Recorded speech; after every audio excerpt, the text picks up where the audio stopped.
that those are impressions, not views. But I would argue that the debate didn't have 150 million impressions. And you can argue that a lot of that is out of the country. Sure. Twitter's worldwide. Fox News is local. But it's telling. It's telling when you have that vast of a difference. So if you want to make the argument that Tucker and Trump had, 154 million impressions, right? I think the overnight numbers on the Fox News debate, and Mac, fact check me, I think the overnight numbers on the Fox News debate was in like the 20 million range. So 20 million-ish, and Mac is hitting the World Wide Web right now. Fact check Mac. So he's hitting the web. It's like 20 million-ish, something around there. Dan said it on my way in. I can't remember the exact number. It doesn't matter. So you want to make the argument that Tucker and Trump didn't have the views. It was just impressions, 154-something million impressions. Cool. Divide that by 5, and it still beats the Fox News debate. Unbelievable. I wasn't on the camp of calling it counter-programming, but it certainly seems like it was counter-programming, and it won. So just so you know, the phone lines are open. I want to have a discussion today about the Trump and Tucker interview. I want to have a discussion about the RNC primary debate. And, I want to see what your take on it is. Now, as far as the debate goes, and I'll lump in Trump and Tucker as well, I have some power rankings, okay? Here are my power rankings. Coming in at number 1, Tucker Carlson. Easy. I mean, Tucker is probably one of the most honest and likable guys in all of media. So he comes in at number 1. Number 2 on my power rankings from last night is Trump. Then we have a wide gap, okay? Wide gap. Coming in at number 3, I had Vivek. Coming in at number 4, believe it or not, I had Ron DeSantis. I did. Then I had another wide gap, and then Burgum from North Dakota. He didn't get much airtime, but every time he talked, it wasn't exciting, but I felt like, oh, okay, yeah, he's reasonable. I like him. He seems like a good guy, and he was doing it on a torn Achilles, so I wasn't mad at him at all. After Burgum, huge gap. Then we got Tim Scott, Mike Pence, huge gap. Nikki Haley, Hutchinson, Christie. And listen, they're both establishment shills, Christie and Asa Hutchinson. And we could argue who came in last. But for me, I could go either way. Asa looked like a corpse. And Chris Christie at least had some funny lines. So maybe I'll put Asa Hutchinson last and Chris Christie above it. That Chat GPT line that he dropped on Vivek was funny. I laughed, and the way into my heart is through humor, believe it or not. So just the fact that he made me chuckle, I said, "Oh, you son of a gun, you got me. So I wasn't mad. It was exciting. I'm happy that I got to watch it, and then I get to come on here and talk to you about it. What were your thoughts on the debate? 615-737-9986. So again, for me, DeSantis was invisible. And every time that he did get to speak, he just used his canned talking points. When he was saying the thing about the border, I'm going to go over the border and we'll go into Mexico and fight those cartels, I looked at my wife and I said, here it comes. He's about to say stone cold dead. Because I remember we played it on the show a few weeks back.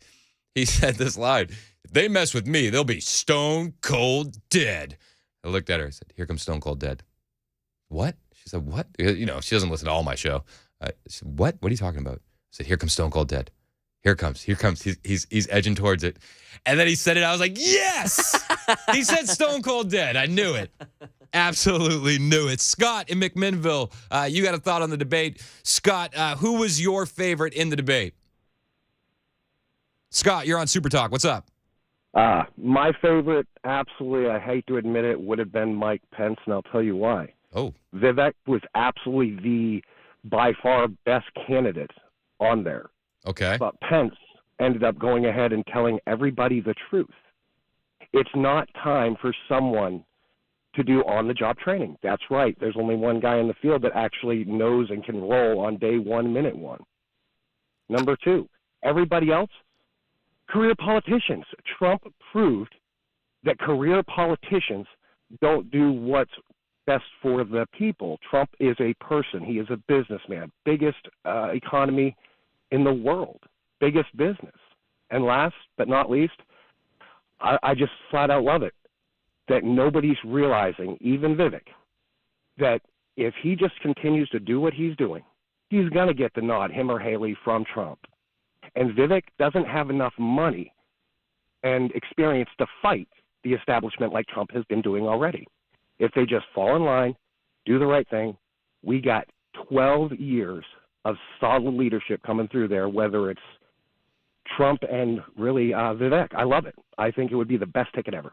Hey, I appreciate the call. I think that you have probably the first hot take of the day, saying that Pence was number 1 in your power rankings. I mean, for me, Pence with his rudeness, constantly barging in, talking over his time, constantly swinging at Vivek, and subsequently getting taken to church every single time he did it, put him far lower in the power rankings. Did he do better than I thought he was going to do? Absolutely. And I don't want to take it away from him, but to say that he outshined Vivek, I think, is a stretch. And also calling Vivek a rookie and saying, oh, we don't have time for on-the-job training. It's like, well, the last time that we had on-the-job training in 16, it went pretty well. It wasn't a total loss. And when Vivek says everybody else on this stage is bought and paid for, this line just killed me. I was like, yes, say it. The real choice we face in this primary is this. Do you want a super PAC puppet, or do you want a patriot who speaks the truth? Do you want incremental reform, which is what you're hearing about, or do you want revolution? Okay. And I stand on the side of the American revolution. Spicy. I love it. And they are super PAC puppets. Don't get it mistaken, Pence included. And the other thing I want to point out, Vivek got booed a lot, right? He got booed quite a bit. And Donald Trump pointed this out in 2016, who the audience is at these debates, okay? The audience at these debates are not your grassroots conservatives. You know, they're never going to put me and Mac in the front row at one of these debates, okay? First of all, we'd be too unruly. We would just be a rowdy bunch. But the reason that they're getting booed is because the people in the prime seats are the super PAC donors. They're that elite donor class. They're the warmongers of the Republican Party. They're not the grassroots people in those front seats.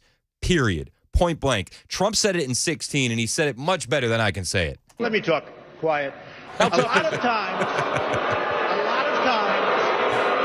There's those super PAC donors booing. That's what they do in the front row. That's all of his donors and special interests out there. So that's what it is. That's what. And by the way, let me just tell you, we needed tickets. You can't get them. You know who has the tickets for the? I'm talking about to the television audience. Donors, special interests, the people that are putting up the money. That's it. So it is. The RNC told us we have all donors in the audience, and the reason they're not loving me. The reason they're not loving me is I don't want their money. I'm going to do the right thing for the American public. I don't want their money. I don't need their money. And I'm the only one up here that can say that. Every time Vivek got booed last night, that's the only thing that could run through my head is like, oh, the donor class doesn't like him. And you know what? When the elites of the Republican Party, when those warmongers, when that donor class doesn't like you, it feels like you're doing something right. It does. It really does. Dave in Hendersonville, you got a comment on the debate. You're on Super Talk 99.7 WTN. What's up, David? David, you're on Super Talk. What's up, man? Hey, good morning, buddy. How you doing? Good. How are you? I'm doing all right. Chris, I watched that last night, and you know, there's been a couple people talking about Vivek Swamy or... Yeah, I got you. I'm not, his name I can't pronounce. It's all right. It's tough for me too. The thing between, they're kind of, and I kind of took it as you kind of compared him to, with Pence saying we don't need a rookie in the office. and you say, well, Donald Trump was a rookie, you can't compare them two. And let me tell you why. President Trump, for one, is a lot older. You can go back 30 years, 35 years on the internet, and you can see President Trump talking about the same things he's talking about today. He just don't have. I like him, but I don't. For one, I like him, but I don't trust him. And I know that kind of sounds funny, but I'm kind of. Listen. I think it's okay to be critical of Vivek. A lot of people hold that opinion. Thank you for the call, David. I really appreciate it. Everybody goes on about where he got the scholarship money from and all his connections to George Soros. I get it, and I also want to take a wait and see approach on all of that because I agree with a lot of the people out there. If it seems too good to be true, it just may be. But when he says things like, super PAC puppets, it's awesome. It's awesome. Also, I want to point out, Fox News is terrible. Okay? So I have all this audio from the debate. And do you know what Fox News does? Matt, get my soundbite ready. Do you know what Fox News does? Do you know what they do? What do they do? They sent out a memo last night that says you're not allowed to use more than 3 minutes of audio from the debate on any given show. Do you know why they did that? Fox News, and we suck. That's why. That's why. Wow. First of all, it is news. We are a news talk station. We're covering the news. They are a bunch of slimeballs. This is why nobody trusts the network. This is why nobody watches that network. You fired Tucker Carlson, who, by the way, did a bang-up job of an interview with Donald Trump. And I'm allowed to play that audio. As much as you want. Weird. Isn't that so weird? Wow. And he asked Trump all the questions, and we're going to get to it, about, are you afraid that you're going to be assassinated? Do you believe Jeffrey Epstein killed himself? He asked questions that you're not allowed to ask, that he wouldn't have been allowed to ask on Fox, that Fox News wouldn't ask in a debate because Fox News is scared. Fox News is probably the worst network in the history of networks. To send out a memo and say that you can't use more than 3 minutes of audio on your show from the debates is hot garbage, my friends. Hot garbage. This is why cable news is dying. Nobody watched the debate live anyway. We got Twitter clips. Like, I'm probably one of the 7 people that watched the debate live. Did you fact check it? How many people watched that debate live? Numbers haven't come out yet. They're going to come out later today. Oh, get on that. I want those, numbers. I'm so hungry.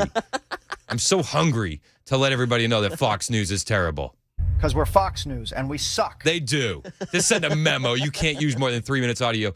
Listen. Somebody call Paul Ryan and tell him that his network is failing. Your network is failing, Paul Ryan. 0164 texted in and said, play 259 of it. I am. I'm going to go right to that line. I may even just disregard their memo altogether, my friends. I'm not a fan of memos. I don't work for Fox News. I don't care about your memo. I'm going to play 3 minutes and 2 seconds. Jerks. I'm sorry. I found this out. 2 minutes before my show. I stayed up late prepping my ass off for this. That's annoying. I was so excited. Dan says to me, hey, can you come in here? I got to talk to you. I'm like, oh, gosh, what did I say? What did I say? I'm in trouble. Says, Fox News says you can't play more than 3 minutes of audio. What? Fox News. I'm making a list of people that I don't like. Fox News is at the top. Mac, get the list started on a Google Doc. Gotcha. That way we can add things as we go. Number one enemy of the Chris Hand Show, Fox News. 8521 said, I double dog dare you to play 3 minutes and 2 seconds. Ooh, I may take you up on that, 8521. Oh, 1376 says, well, you play 3 minutes. Mac plays 3 minutes, and then Weaver's got another 3 minutes. So we got 9 minutes. I said to Dan, if I play the same 10-second clip 3 times, does that count as 30 seconds? So they didn't specify. I said, good. We're going in. It is the Chris Hand Show on Super Talk 99.7 WTN.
Well, I'm not seeing any crashes or anything like that, but traffic is really slow going east of downtown if you're trying to get to downtown.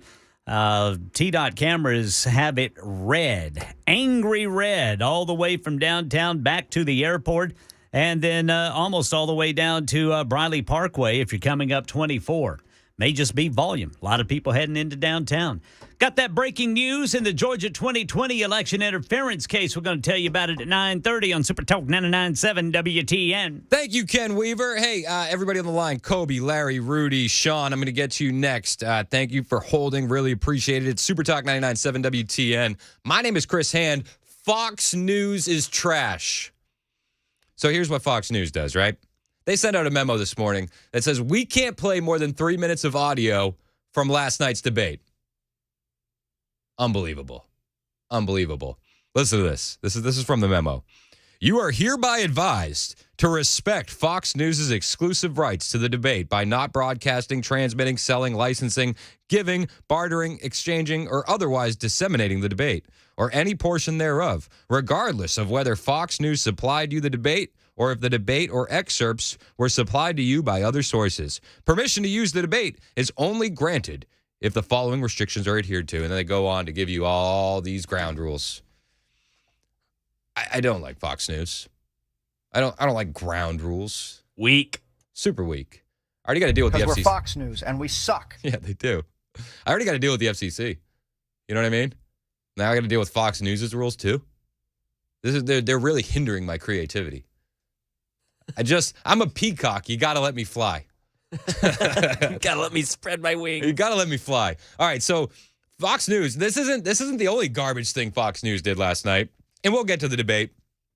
Vivek clearly won the actual debate. The big winners from last night were Tucker and Trump. We're going to get to all the audio from that. We're going to get to your reaction. Hanging on the line. Thank you guys for holding. But the other thing Fox News did last night, they said they were going to let the Trump surrogates in the spin room, and they didn't.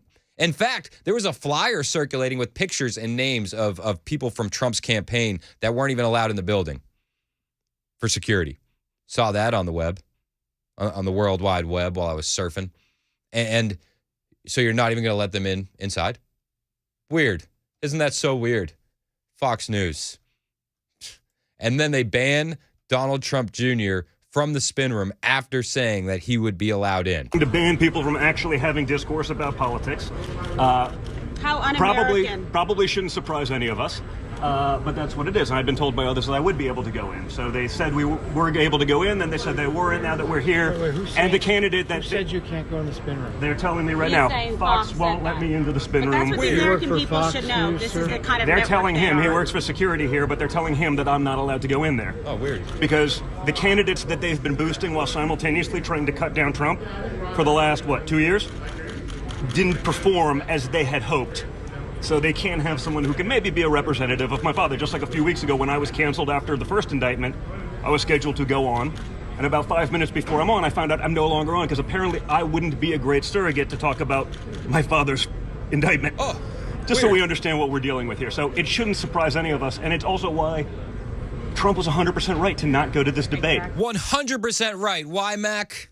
Because we're Fox News and we suck. We got more on the debate next. It's 9:30. Time for the news on Super Talk 99.7 WTN.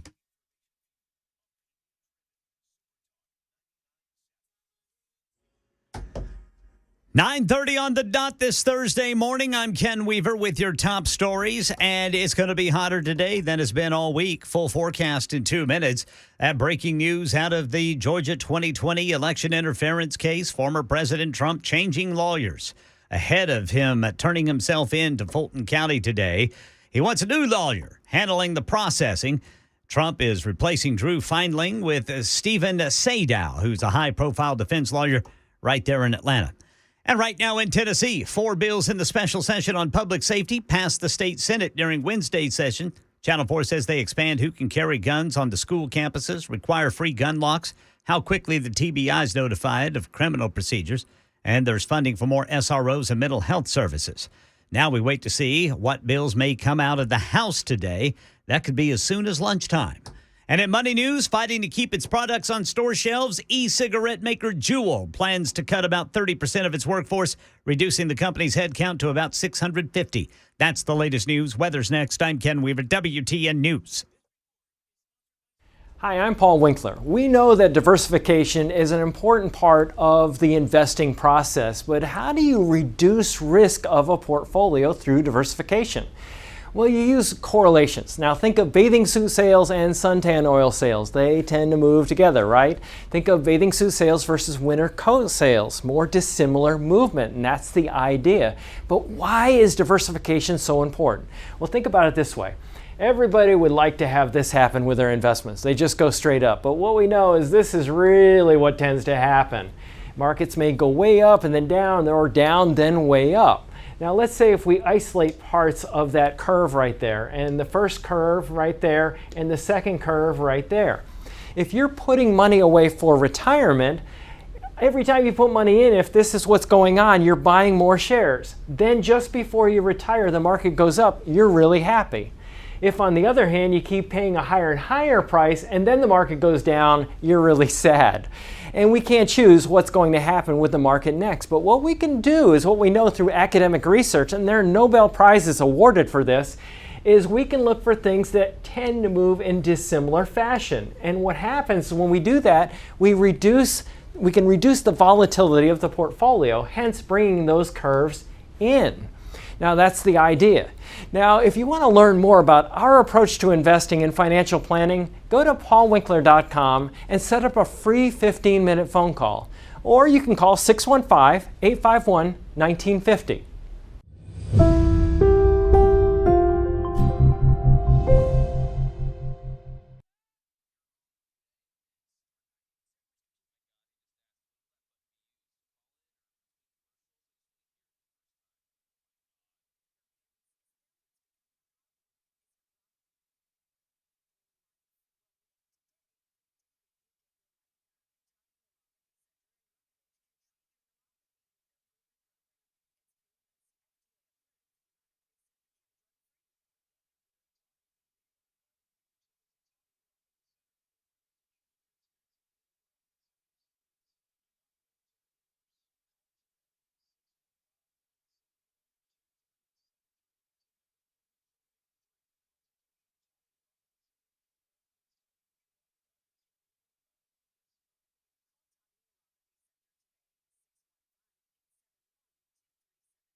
Super Talk 99.7 WTN. My name is Chris Hand. The RNC debates were last night, as well as Tucker and Trump, Kobe, Larry, Rudy. I see you guys. I'm getting to you real soon. Listen, Fox News doesn't like you. Just in case you were keeping score at home, Fox News doesn't want me playing more than 3 minutes of the debate from last night. And they gave a lot of the rebuttals 30 seconds. So I could play what? What's that? 6 rebuttals. Awesome. Thanks, Fox News. Absolute hot trash. Hot trash. And they sent that memo down this morning. Yep. 9492 texted in. Fox News is unbased. Yep. They are. Very unbased. Renee texted in. And she said, I don't, was it Renee or was it Rebecca? Oh, gosh, I lost it. Rebecca. It was Rebecca. Where's Rebecca's text? I've got it. Let me see. Oh, yeah, she said, I don't do TV, only radio. I don't have TV, so all I'll know about this debate is what you all tell me. Based. Well, let me tell you, Rebecca. I'll tell you exactly what happened. Vivek killed everybody. He did. Listen, I'm gonna play this one a couple times because I'm only allowed to use 3 minutes of audio from the debate, according to Fox News and their official memo that they sent down. The real choice we face in this primary is this. Do you want a super PAC puppet, or do you want a patriot who speaks the truth? Do you want incremental reform, which is what you're hearing about, or do you want revolution? Based.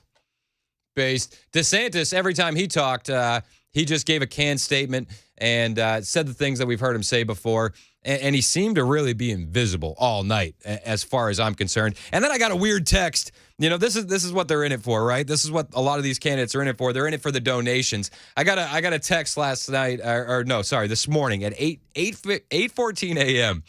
It's clear Nikki won the debate, friend. She's fighting to save America. Now it's your turn. Join Nikki's movement.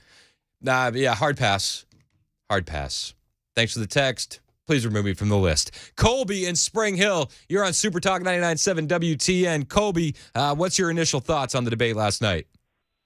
Yeah, one thing I want to tell you guys, the most pertinent thing that anyone can take to the bank right now is to avoid Nikki Haley, what you guys were saying. Well, Colby, I got a text last night that said it's clear. I got a text this morning that says it's clear Nikki won the debate, friend.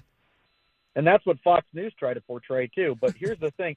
If you watch the exchange between Vivek and Nikki Haley last night in regards to funding of Ukraine, and you watch her reaction and how she kept getting put in her place time and time again in her anger that just kept boiling over, as Trump would say, you have a really ugly face. That's an ugly personality. The way she acted on that stage was not in a presidential manner. She was interruptive of Vivek. She was interruptive of Chris Christie. And Chris Christie's been up there every 4 years. He's up there. Nothing ever gets done. It's like the New Jersey Bridge. He's just funneling money. I mean, we all know that for his next Dunkin' Donuts trip or whatever is going on. Oh, jeez. But I don't know if he can make that much money. I mean, I don't even know. He's something else. But the only ones that stood any ground and that held water was Vivek and DeSantis. And the fact that the only two people that actually put their hands up that said they would back Donald Trump in a presidency were those two people. And that shows in itself where we need to follow as a group. And a revolution's coming. I'm telling you, Vivek said it. I'm saying it. If there's not a Republican in office and we feel we're cheated in 2024, there will be a revolution like no one's ever seen, of biblical proportion. Thanks for the call, Kobe. I appreciate it. And just to be clear, Vivek, when he talks about revolution, he talks about revolutionary change. He's not advocating for violence, and neither do we on Super Talk 99.7 TN. We do advocate for you to turn off Fox News because they're terrible. Because we're Fox News and we suck. Yep, and they don't want you to know about the debate. Like Kobe just said, that what they want to tell you is that Nikki Haley won. Okay, sounds good, guys. Sounds good. Nikki Haley was trash. She said all the things that the donor class loves to hear and that the rhino establishment Republicans love. My wife said to me, she said, every time Nikki Haley talks, she goes, she looks like the wife from My Big Fat Greek Wedding, and I can't get that out of my head or take her seriously. Oh, my gosh. That's a good take, Virginia. Yeah, she does. She looks just like her. She does. I didn't know who she was talking about because I don't watch movies like that. So, okay, fair enough. She had to Google the picture for me, and then once she showed me, I was like, yeah, you nailed it. So funny. You nailed it. Oh, my does. Hey, Larry in Clarksville, what's your initial thought on the debate, Larry? You're on Super Talk. What's up? Well, first of all, brother, it was great to meet you and your much better half at the event. Yeah, my wife. I have great taste in women. My wife has terrible taste in men. Well, I'd have to agree with you on that. Yep. But it kind of scared me when she says, "Oh, yeah, I've heard him talk about Larry from Clarksville." Oh, we all talk about you, Larry. Well, we love you, man. I guess better me than somebody else. Hey, amen. I would let you in the spin room. I'm not so sure about the KC fan, dude. Come on. I got to pick on him. Hey, I love it. I love it. No, listen. I did not watch the debate, nor did I watch the X thing, whatever, because I get my news from 99.7. And that's why we love you, Larry. Thank you so much for the call. I appreciate it. I didn't really want to watch the debate either, but I'm a glutton for punishment, okay? This is all I can tell you. I'm a glutton for punishment. Rudy, who's driving right now and doesn't want to use the super text line, has a comment on the debate. Rudy, you're on Super Talk. What's up? Vivek. Since I'm Rudy, I could do that. I love it. Over and over again. Yeah, he I'm kind of like you. I hope everything he's saying is the truth. The biggest thing he said that I thought, oh my gosh, this should be the mantra of, the Republican primary or even the president, running. Get rid of the Federal Department of Education. Yep. Wow. He also said reform the Federal Reserve. He said he would reform the Federal Reserve. Oh, yeah. Oh. I mean, yeah. There were that, and he wanted to reduce the size of the what do they call it? The state. Yep. What are they? No, I know I'm messing it up. The deep state. Yep. The deep state, to reduce that, man. Those should be things that all those cats are talking about. For me, they were all rhinos except for DeSantis and Vivek, but like you said, DeSantis kind of disappeared. I felt like he was invisible. Listen, and a lot of the points DeSantis made, I was like, good points, solid take. Like saying that he would go over the border in Mexico, cool. But every time they went to him, he's staring at his notes. Question: how many people actually raised their hands on climate change? Because I was listening to it. Oh my gosh. And listen, that was such a garbage question. And it's such a setup moment. Yeah. And like they're handing that over to the left. And it's a question that's asked by a youth conservative organization. So Young America's Foundation is this youth conservative organization, right? And that's who sponsored the debate last night. And okay, your first question's about climate change. That's what you use your first question for. It's like very conservative of you. Bad form, Peter. Bad form. Yep. All right. Hey, Rudy, thanks for the call. Really appreciate it. Joseph, you got a comment on the debate. Joe, you're on Super Talk 99.7 WTN. Hey, wanted to discuss how I view Vivek, which is a lot different from other people. Yeah, lay it on me. One thing that really stuck out to me was that, he said that the Constitution gave us the principles that we needed for independence. But that is not true, because essentially that came years after we gained our independence. The Articles of Confederation predate the Constitution. And so he's basically saying that people need to take a physics test or a civics test. Sorry, misspoke there. But he needs to actually take one himself, because it's very clear he does not understand the very principles and the very documents that make up this country. Okay. Hey, man, I appreciate the point. I appreciate the call. So you're not a fan of Vivek at all? Or is it just that one thing that you had an issue with? No, he kind of reminds me of the 80s guy from Futurama who basically runs the company into the ground and tries to hand it off to someone else. Okay. All right. I appreciate it, man. Thanks so much for the call. If you got a comment, 615-737-9986. I liked Vivek. When he says this. The real choice we face in this primary is this. Do you want a super PAC puppet? Or do you want a patriot who speaks the truth? Yeah, I would like a patriot that speaks the truth, personally. And he got a lot of boos last night. He got a lot of boos. which is so weird. That the Republican elite donor class who gets those front row seats don't like Vivek. And when it's the Republican elite donor class, the warmongers that have held onto this party and are the never Trumpers of the crowd, when they boo you, like, I love it. Like, your boos mean nothing. We've seen what makes you cheer. Your boos mean nothing. All that does when the elite donor class boos you makes me feel like you're the right guy. Sorry. I mean, everybody thinks, oh, maybe Vivek's a plant. Maybe, he got money from Soros for college. Okay. If that was, if he was really that much of a setup waiting in the weeds, the elite donor class of the Republican Party wouldn't have booed him. And he got a lot of time last night. He was the most charismatic on the stage. And maybe I'm disconnected. Maybe I'm wrong about Vivek.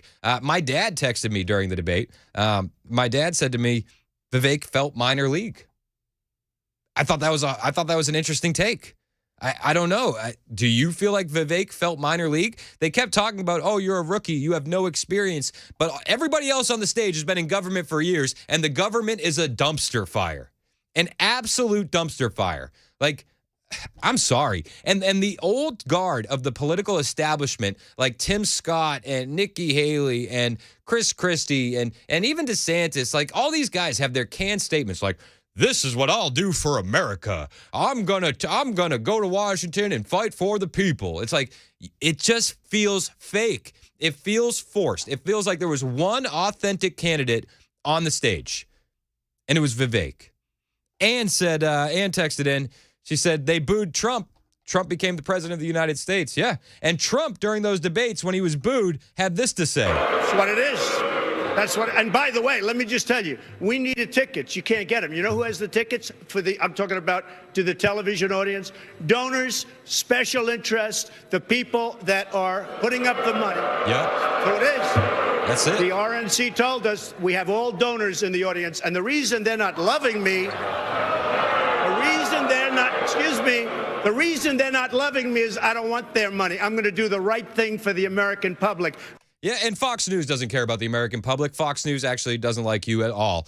Fox News would rather you vote for the candidate that they choose because, Fox News is bought and paid for by that donor class. Paul Ryan runs that network, and they sent a memo that says we're not allowed to play more than 3 minutes of audio from the debate. Absolute trash network. Absolute trash network. This is Super Talk 99.7 WTN. If you want to be a part of the show, give me a call, 615-737-9986, or hit up the Super Text line, 615-737-9986. My name is Chris Hand. We got more audio from the debate on the way. Fox News says I can only play 3 minutes. I'm getting dared on the Super Text line to play more.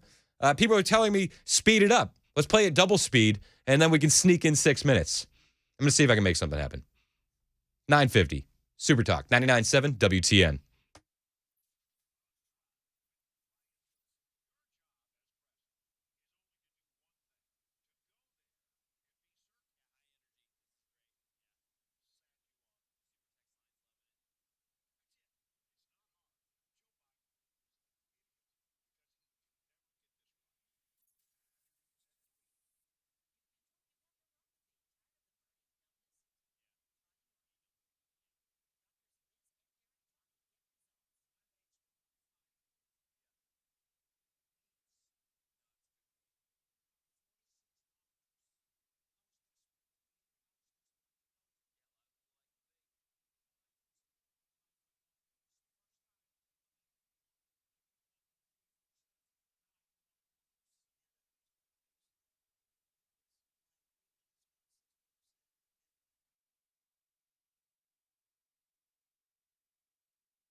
There is news about the health of beloved longtime Vols head football coach Phil Fulmer.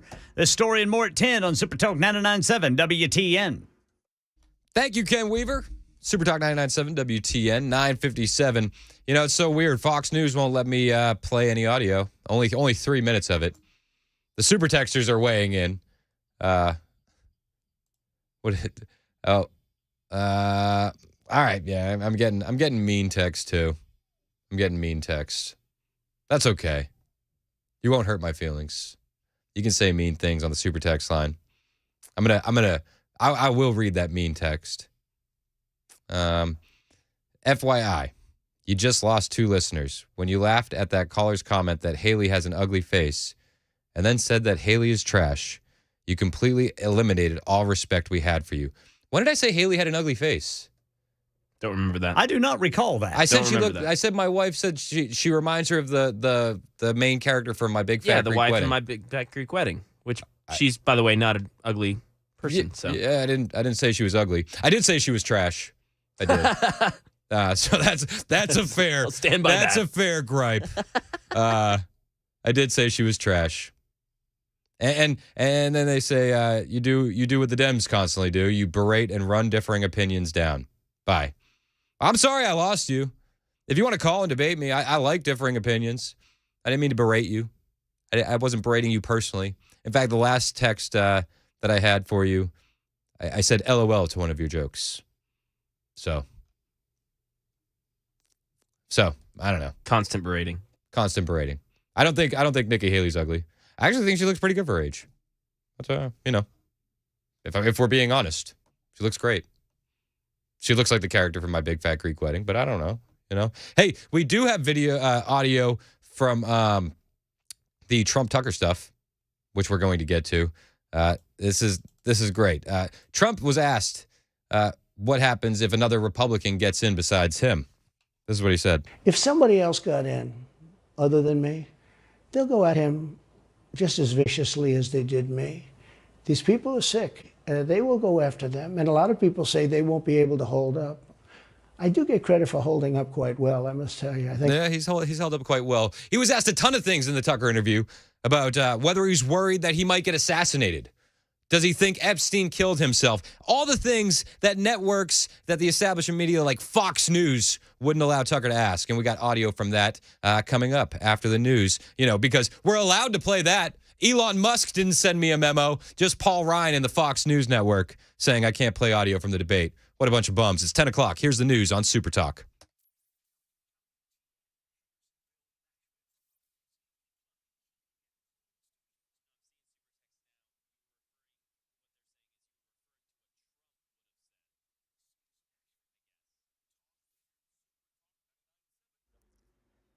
O'clock on the dot this Thursday morning. I'm Ken Weaver with your top stories. Full forecast coming up in 2 minutes.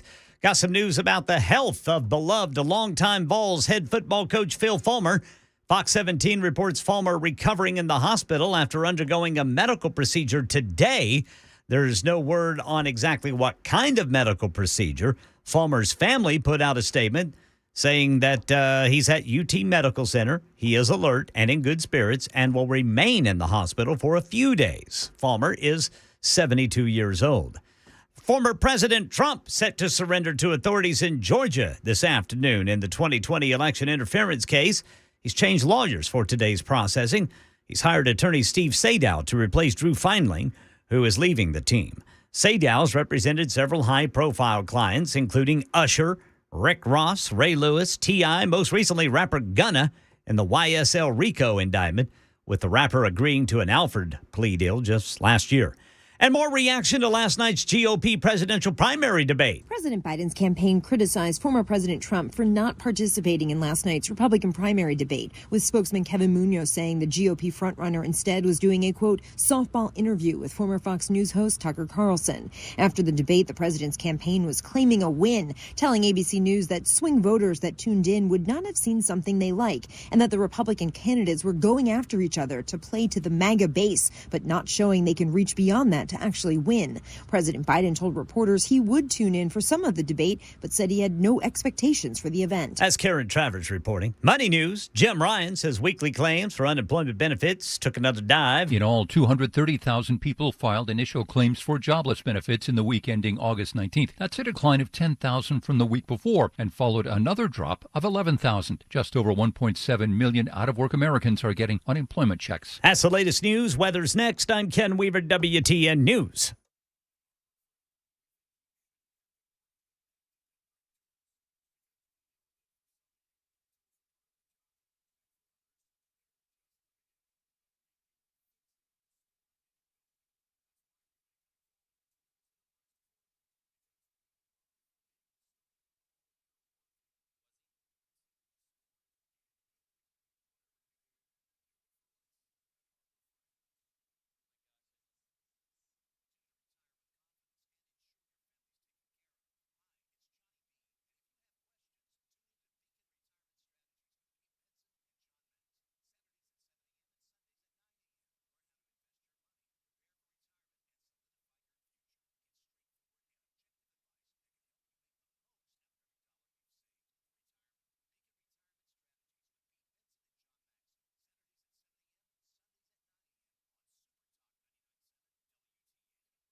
I think my intro kind of tells you where I'm at.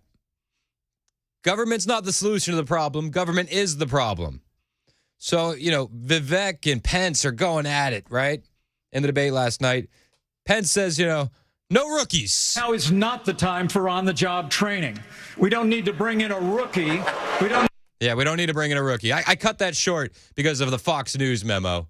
I'm trying to really keep it light, tight, and bright on the audio that I'm playing from Fox News because I'm not allowed to play more than 3 minutes.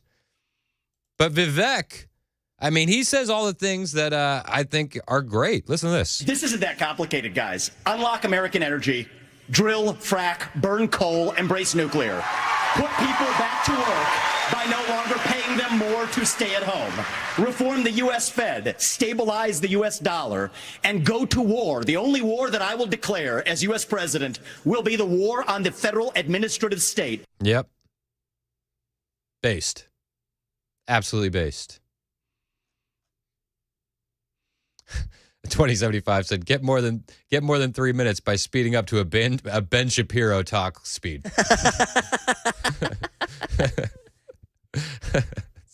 That's great. So funny. So funny. Doyle in Lebanon, you got a comment on Vivek Ramaswamy. What's up, Doyle? You're on Super Talk 99.7. Yes. Am I on there? Yeah, man. What's up? Yeah. We was talking about Vivek Ramaswamy. He talks great, got great points, stuff. I ain't got, another perfect. But one thing I didn't like is he said in 2028 he was going to cut off all aid to Israel. And he claims to be a man of God. And it says in the Bible, they who curse you, I shall curse them, talking about Israel. Yeah. And so if he's a man of God, why is he going to do that to Israel?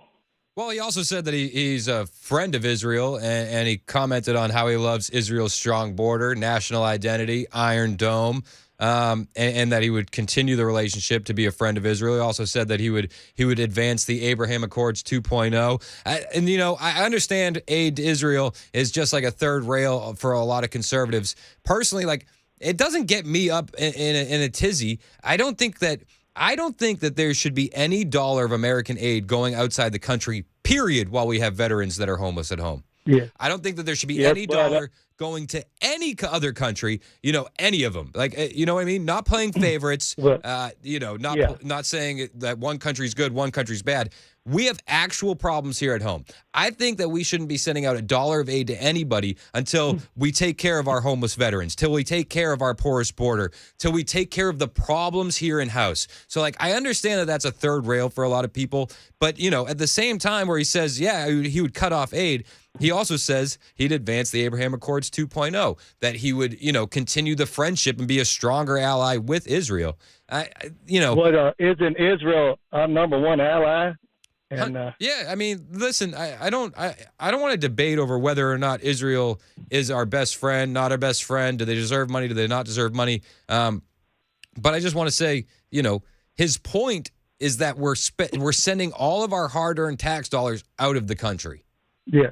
And we have problems here at home. It's like the Jordan Peterson line: clean your room before you can change the world. What kind of aid is he talking about? All of it.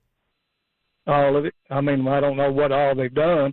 I mean, I know a lot of the preachers, TV hosts like John Hagin, all of them is having, you know, raising money and building, you know, like the emergency rooms, hospitals and stuff over there for them, over close to the, you know, where all the terrorists, the Palestinians and stuff is doing the bombing. No, I mean, listen, and I think that churches doing stuff like that is great, and I think that that's where a lot of charity should come from. It should come from the community, and I'm not harping on a church donating to anybody, but as far as your tax dollars and my tax dollars, we have veterans that are homeless. So, like, what are we doing? You know what I mean? We have a border. Well, I mean, we have a border. Same with Ukraine. You know, he ought to, you know. The money, he's saying that about Israel, but he didn't say anything about all the money sent to Ukraine, which I think that they do need help. No. Like you said earlier, they, you know, need to know where the money's going and, you know. No, totally. I mean, but he actually did say some stuff about Ukraine. He did say that he would cut funding to Ukraine. He was one of the first people to raise his hand while every other politician kind of had a limp wrist. He raised his hand high. And that war. Well, I believe they need to take care of the problems here first. I do believe that, like Hawaii, they need to take care of that 100%. Instead of sending all that money over to Ukraine. Take care of your own first. Yeah. I think, I'm totally 100% with you. And I don't want to. And again, it's not like I'm not like disparaging Israel, and I'm not disparaging the people of Ukraine. I'm disparaging sending your tax dollars and my tax dollars out of the country. Like we have so many problems here. Like, our infrastructure is crumbling. Our border is wide open. Our dollar is being devalued. You know what I mean? We can go down the list. And money for endless wars, money for other countries, when we can't even, we have homeless veterans. And people want to send more money out of the country. I don't care where you're sending it. To send it out of the country is a travesty. It's an absolute injustice. So I don't, you know, I don't have any. I don't have any. Heard they was kicking out veterans in Chicago hotels to put the illegals in. 100%, and that's what the left wing does. And the whole you know, we have, you know, Israel's our greatest ally and all that. I just like they're great. Like, I love Israel, awesome, but like, that's such like a neocon talking point. That's such like a Middle East is like the new axis of evil. It's you know. That's what we were saying when Bush was president, and, you know, Iraq and Iran, and oh my gosh, like, I'm over it. Like, we have so many holes here in America. Our absolute electric grid is just ripe for destruction. Have you ever gone by one of the power plants and just seen it's guarded by a chain link fence, and we have Chinese nationals sneaking across our border because our border's wide open. We are just sitting ducks for an EMP. We're sitting ducks for infrastructure attacks. So I don't think that we should be sending any dollar out of the country until we absolutely have everything sewed up at home. And I don't care where we're sending it, right? I totally agree. I just wanted to know where he stood on Israel. I didn't know whether he had a beef with Israel or what. Because I don't know where his nationality, his family came from. But, yeah, I mean, he's a Hindu guy. I don't really care where he came from, but he's here now. He was born here. He was born in Ohio. He's a first generation American. You know, but listen. Well, he seems like a great guy to me, but I just didn't, want to understand that comment. No, and I appreciate it, Doyle. And I'm not getting. You explained it well enough. No, I'm not heated at you either, man. And I really appreciate your call. Thank you so much for calling in, Doyle. And I don't want to sound heated, but it's like, we have so many problems here at home, and why are we sending any dollar out of the country? We're over $30 trillion in debt. 30 trillion in debt that your kids, my kids, your grandkids, my grandkids, Mac doesn't even have kids yet, and his kids are going to be paying for it. Like, why are we sending any dollar out of the country? We are just sitting ducks until we fix the problems at home. Like, I don't care. Like, we shouldn't be sending any dollar amount out of the country. And so, the neocons and the donor class of the Republicans would be like, oh my gosh, he's anti-Israel. It's like, no, he's pro-America. That's okay. You can be pro-America and not be anti-Israel. You know what I mean? Like, you can be against sending money out of the country and not just hate everybody out of the country, right? Like, I love my family. That doesn't mean I hate my neighbors. I lock my doors at night. That doesn't mean I don't trust my neighbors. Doesn't mean I'm not friends with them or tight with them. Like, but we need to take care of the problems here at home first. 100%. Like, full stop. Why does anybody think it's okay to send any dollar amount anywhere else when we have all of the problems that we have? We have so many problems. But we send all of our tax dollars out of the country. Weird how that works. Bobby in Nashville, you got a comment on Vivek Ramaswamy. You're on Super Talk 99.7 WTN. What's up, Bobby? Hey, nothing much, man. Hey, I agree with you 100% on the veterans. If a lot of people over here stuck together and supported our veterans, I believe the job will get done. You go fight for your country, male, female, come back, you don't have a limb, and they're like a second-class citizen. I don't understand that. They ought to be number one on the benefit package. Amen. They ought to get top-of-the-line medical stuff. Yep. Hey, dude comes back, female, loses limbs. Hey, I look at it like this. They should have a free house and everything else. Absolutely. Absolutely. That's just me, man. Look at the time they put in over there, their life, about 20 years, less than 20 years, over 20 years. You're absolutely right. They come back and they're treated like a second-class citizen. You shouldn't. If you come back and you're a veteran and you're missing a limb, you should not have to work another day in your life. Like, you have already sacrificed enough. And they go to everywhere else, and like you said, spend money across seas and everything. But you're a veteran. He goes, hey, like I said, he can't even get good health care at the hospital. He should be able to go not to the VA. He can go anywhere he wants or she wants and get top of the line. They shouldn't have to pay for anything. That's just my point of view. Listen, I could be wrong, but a lot of people might be saying all this and that, but I'm just telling you the facts, man. They come back. I've seen them. They can't get nothing. They can't even get food stamps. It's ridiculous. It's like, all right, if I'm a great guy and I'm buying all of my neighbors all of these expensive gifts, right? And I get my neighbor a 3-piece suit, I buy another neighbor a car, and then you see my kids and their clothes have holes in them and the kids are dirty and they haven't been showered, they haven't been fed. What are you going to think about me? Because I got one more quick Yeah. I got one more quick thing I want to run by you, and I'll get off of here. And Man, hit me. I love it, Bobby. Look here, man. Look here. And another thing, sending all this money like Biden and all of them spent, and Obama was tied in with it, over to Iran where they won't make a bomb. Well, think about that money right there. Give it to the veterans. Do you think I'm worried about Iran making a bomb? Pallets of cash. Pallets of cash. Real quick. They could be squashed real quick. It could be squashed so fast. And you know what? It's not a Democrat problem. It's not a Republican problem. It's a Washington, D.C. problem. It is the rich men north of Richmond that don't care. They're out of touch with average Americans. And again, I go back to... I want to get with somebody, me and you keep my phone number. If we got to fight for our veterans to see that they get something, I'm 100% in. Hallelujah. We should be speaking about this every day. We should not be silent about this. Thank you for the call, Bobby. I really appreciate you, man. That's it's so true. If I'm buying expensive gifts for my neighbors and my kids aren't showered, have holes in their clothes, and they're not fed, I am a trash person. If we're sending, and buying F-16s for Ukraine and sending billions out of the country, and our family, our veterans are homeless, they're hurting, they're starving, they're addicted, we are a trash country. Period. We have so many problems here at home. So that whole, Vivek wants to cut funding to Israel. How could you do that? It's just, what do you mean? We shouldn't be sending any money out of the country. The man said, I would advance the Abraham Accords 2.0. I would increase our friendship. I love what Israel's doing with their national identity, with their border security, with their Iron Dome. That's what I want to do here in America. I want to mimic what Israel's doing. I want to create a closer bond with them. But he's not allowed to cut any funding? We have to keep paying the bill?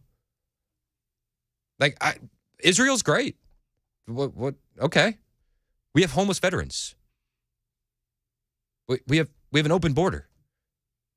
We have Chinese nationals sneaking into the country, buying up our land, putting money in our banks. But what? Over $3 billion annually to Israel. Think about what we could do with $3 billion. Like that last caller, Bobby, I think it was Bobby said, we should, if you lose a limb overseas, we should be taking such good care of you. You should never have to work another day in your life. The state that the VA hospitals are in, garbage. You have to take care of your family first. You just have to. And we should cut funding to everybody until we have our debt and our issues here at home solved. We can't be the world's police. We can't be the world's bank account. Period. Full stop. We are $31 trillion in debt. 31 trillion in debt. And we don't even pay for the medical bills for our veterans. It's shocking to me that this is a third rail take, and that this is what's going to be blasted all over the Mockingbird media. This is how the neocons and the establishment Republicans will attack Vivek Ramaswamy. And I don't even think Vivek is a perfect character. You know what I mean? I don't think he's a perfect candidate. He's not. Nobody's perfect. None of us. But we're literally footing the bill for so many other countries.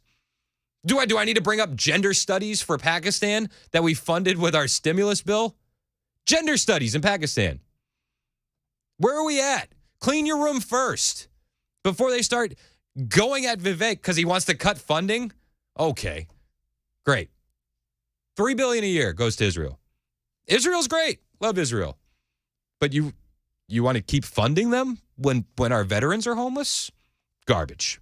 We shouldn't be sending any money out of the country.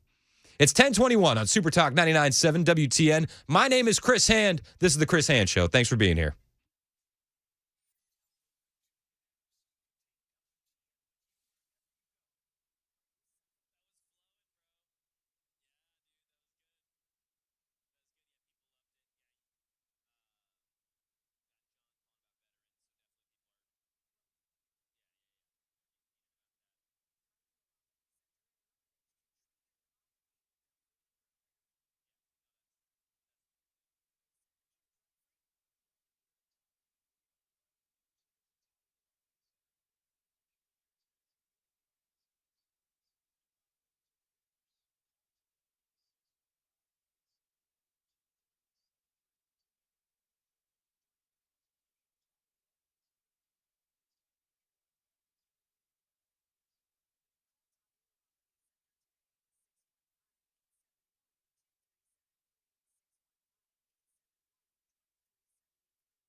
Got a stalled car getting in the way west of Nashville. The left lane is blocked 40 eastbound there in Dixon County as you're approaching the Centerville-Dixon Highway 46, exit 172.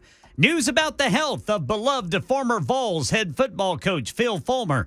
Coming up at 10:30 on Super Talk 99.7 WTN. Thank you, Ken Weaver. It is 10:25 on Super Talk 99.7 WTN. My name is Chris Hand. Find me on the World Wide Web. I'm on Twitter, Instagram, Truth Social, all of them under @ChrisHandOnAir. Chris Hand. John in Gallatin, you have a comment on veterans in America. What's up, John? You're on Super Talk 99.7 WTN. Hey, Chris. How are you doing, man? Pretty good. Hey, 2 quick points, buddy. I spent 6 years in the Navy active, and when I needed the medical attention after I had an automobile wreck one time, I was denied service at the ER. Jeez. They said that my household income was too high.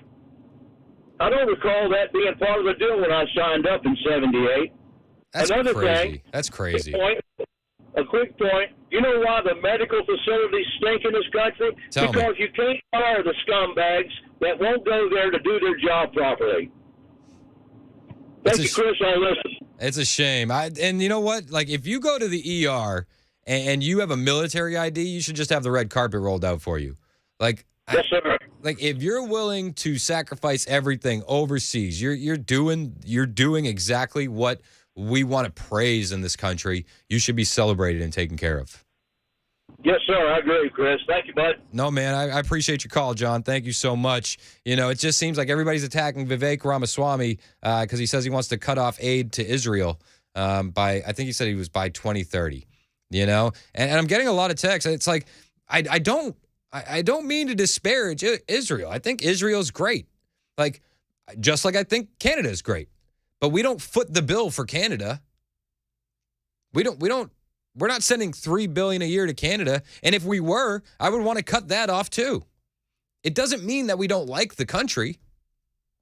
It doesn't mean we're not going to be there to help them if they need it. But we have homeless veterans. We have an open border. So everybody's attacking Vivek for being, anti-Israel. It's like, no, he's America first. I think those are two very, very different things. And I don't think that should be as controversial as it is.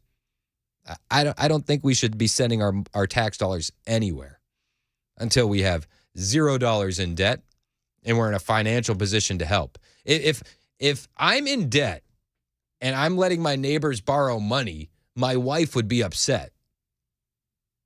We should be upset as well. And I don't think that's controversial. So to have Nikki Haley and all these guys, that's when Nikki Haley lost me last night, to be perfectly honest. You know, Haley seemed rational for a bit, but when she went off on Vivek about Israel, it was over. Like, I mean, I'm just tired of being the world's police, the world's pocketbook. I think that we can do a lot better at home first. And I think that we need to bring our focus back here. That's why I like America First candidates like Vivek, like Trump. Nobody else says stuff like that. It's an absolute third rail topic. Nobody says that kind of stuff. Eric in Nashville, you're on Super Talk 99.7 WTN. Hey, Eric, what's going on, man? Hey, Chris. Sorry to meet you in Hendersonville. I'm a longtime listener, friend of Dan and Pamela's. Oh, cool, man. I'm a Desert Storm vet myself, and I'm sure I'm not alone in the same boat. I'm not missing any limbs, but I came back injured, and so is my medical records. But I can't even get 5-10% disability. I can't get anything, and yet we got people crossing the border, and they're getting money. Exactly. I feel like maybe I need to leave the country and come back illegal to get a check. I don't know.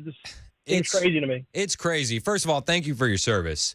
Like, I don't think the veterans get enough respect and love in this country as they deserve.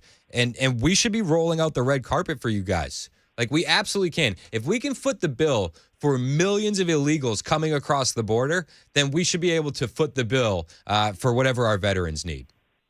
I feel very strongly about that myself. I mean, I don't mind helping somebody. You want to come to our country, come in legally the right Amen. way. Yep. But I'm like y'all and everybody else. America first. Let's take care of our own problems. Shut our border. Make a one door come in. Yep. And we have too many people homeless on the street. Vets and civilians alike. But I'm just frustrated personally. I think there's other people like me too. That why you give people illegally money, and I gotta go through all the red tape and prove that I was hurt on duty, not missing limbs, having mental issues. Not crazy, but, depression and stuff. I get it, man. But, It's tough. I mean, I'm not trying to get rich, but, I mean, I did volunteer. No, I don't even think you're trying to get rich, but I do think you should be taken care of. Thanks for the call, Eric. I really appreciate you. I just got another text from 7854. They said, Chris, I don't mean to raise your blood pressure even higher, but we give financial aid to China. Look it up on the government website. I'll do that during the break. And my blood pressure is definitely going up. It's time for the news on Super Talk 99.7 WTN.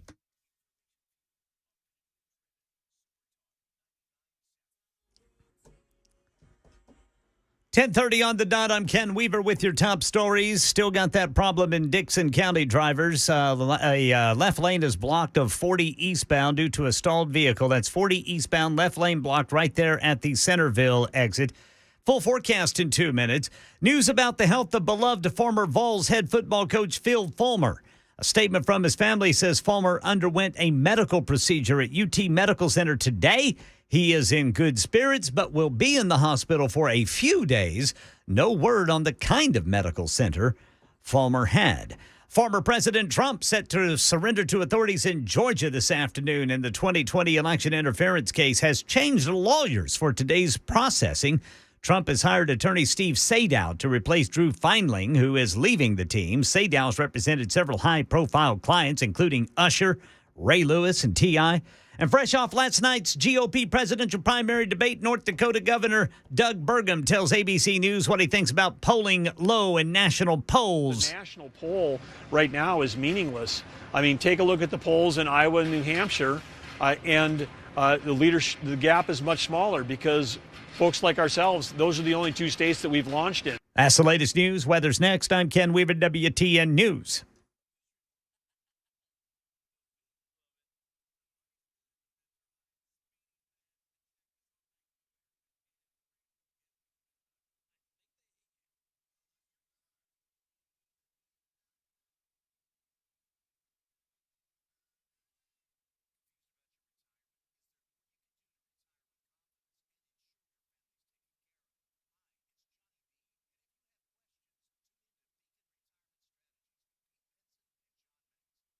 Hi, I'm Paul Winkler. We know that diversification is an important part of the investing process, but how do you reduce risk of a portfolio through diversification?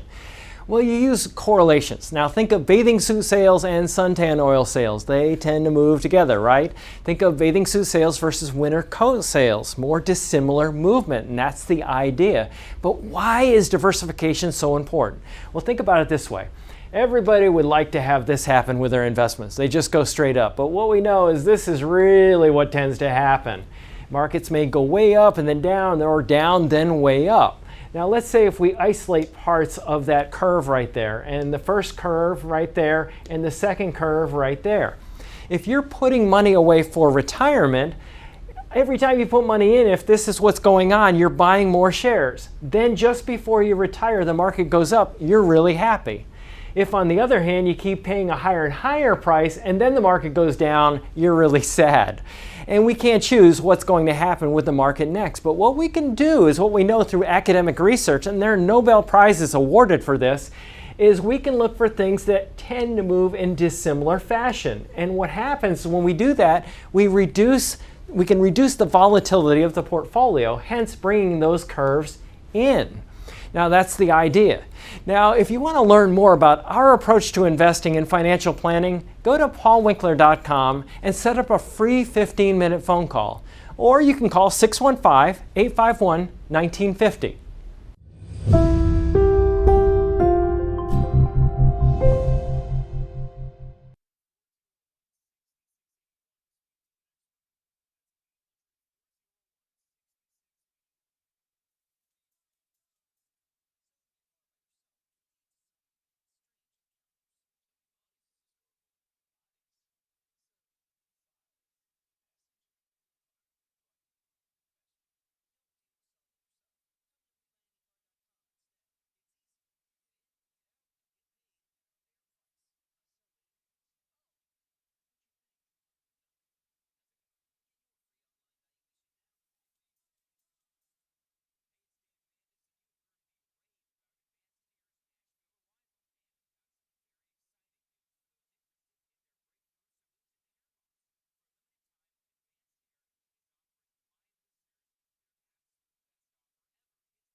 Super Talk 99.7 WTN. Vivek Ramaswamy absolutely criticized by Nikki Haley last night at the debate over his comments for defunding or stopping sending aid to Israel. And I said I don't understand why that's controversial. I don't think we should be sending aid to any other country until we fix the problems at home, to which we have a multitude. We can go down the list.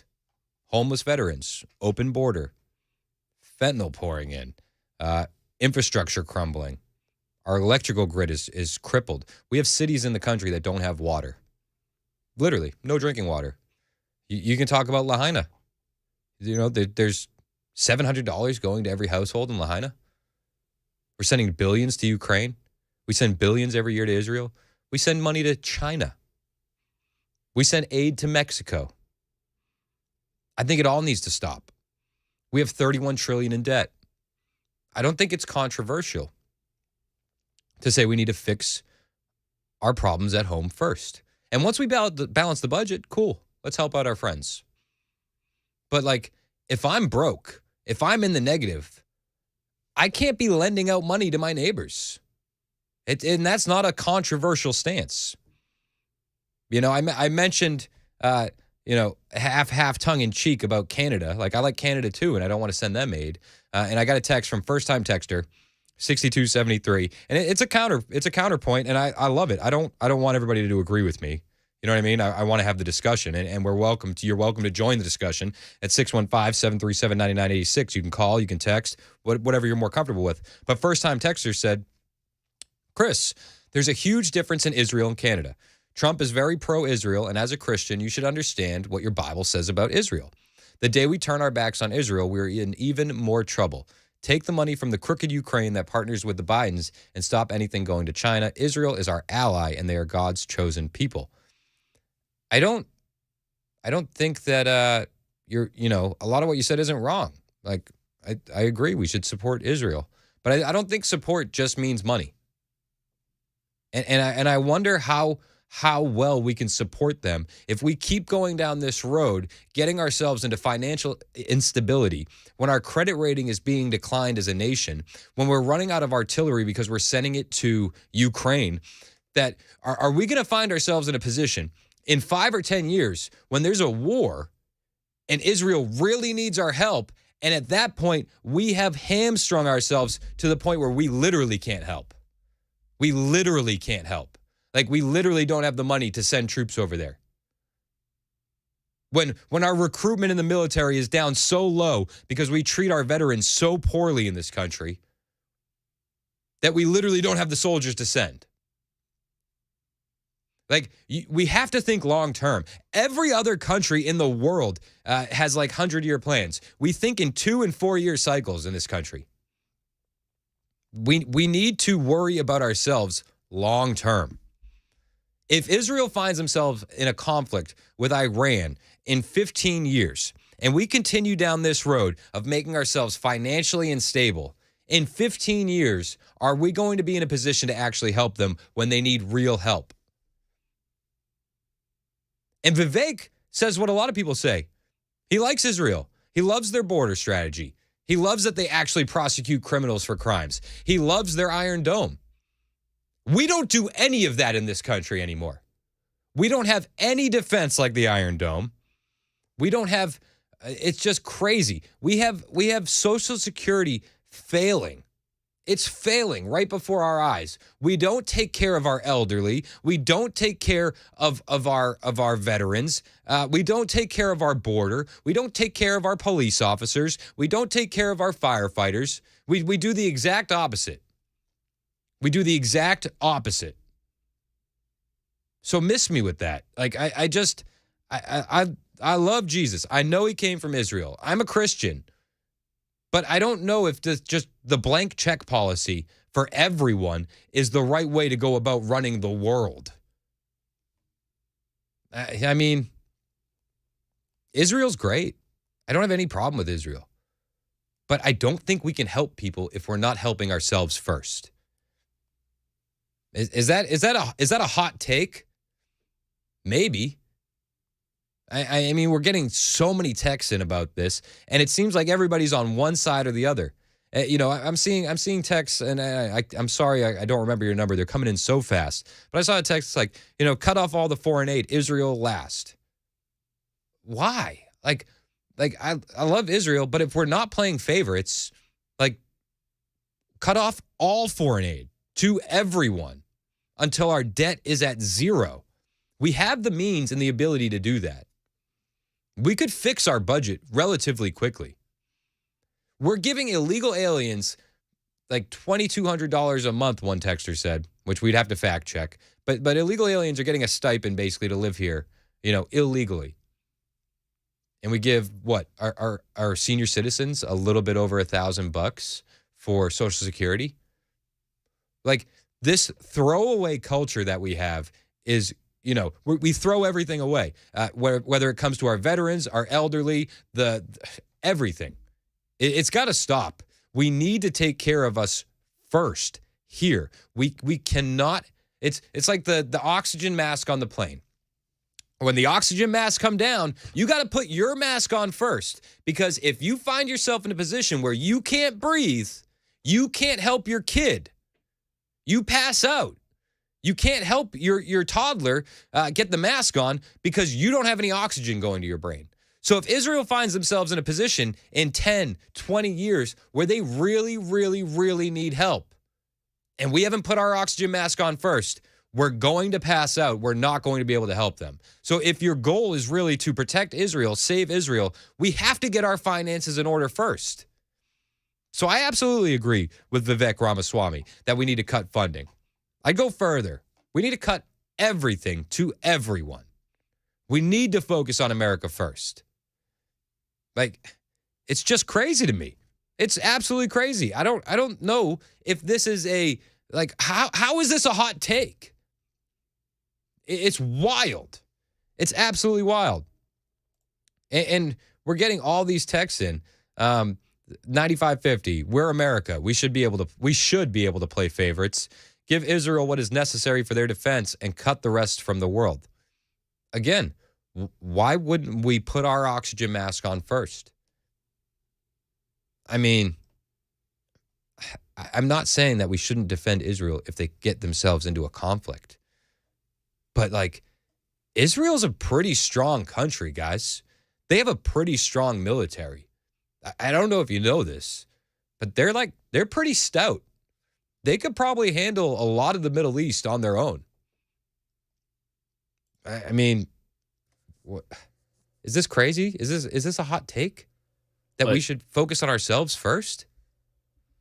They've got $3 billion to work with a year from us, so I hope it's solid. I mean, 0324 in Murfreesboro just texted the oxygen mask thing. OMG, you literally started saying what I was right as I finished typing it up. We have to put our oxygen mask on first. We have to get back to America first. But nobody wants to have that discussion. They'll gripe on the border and say all the things that they think is important. But where are we at? We're not doing them any justice. We're just not. All right. I don't know. This one gets me going a little bit. Well, yeah, Chris, we've got obviously just a myriad of super texts in the past 15, 20 minutes. This whole show, really, they've been coming in, so it's hard to keep up. But just as a positive experience from a local veteran, this is 6211. His name's Buck. He said, Chris, I'm a veteran of the United States Air Force. I've got to speak up for our local Murfreesboro VA medical campus.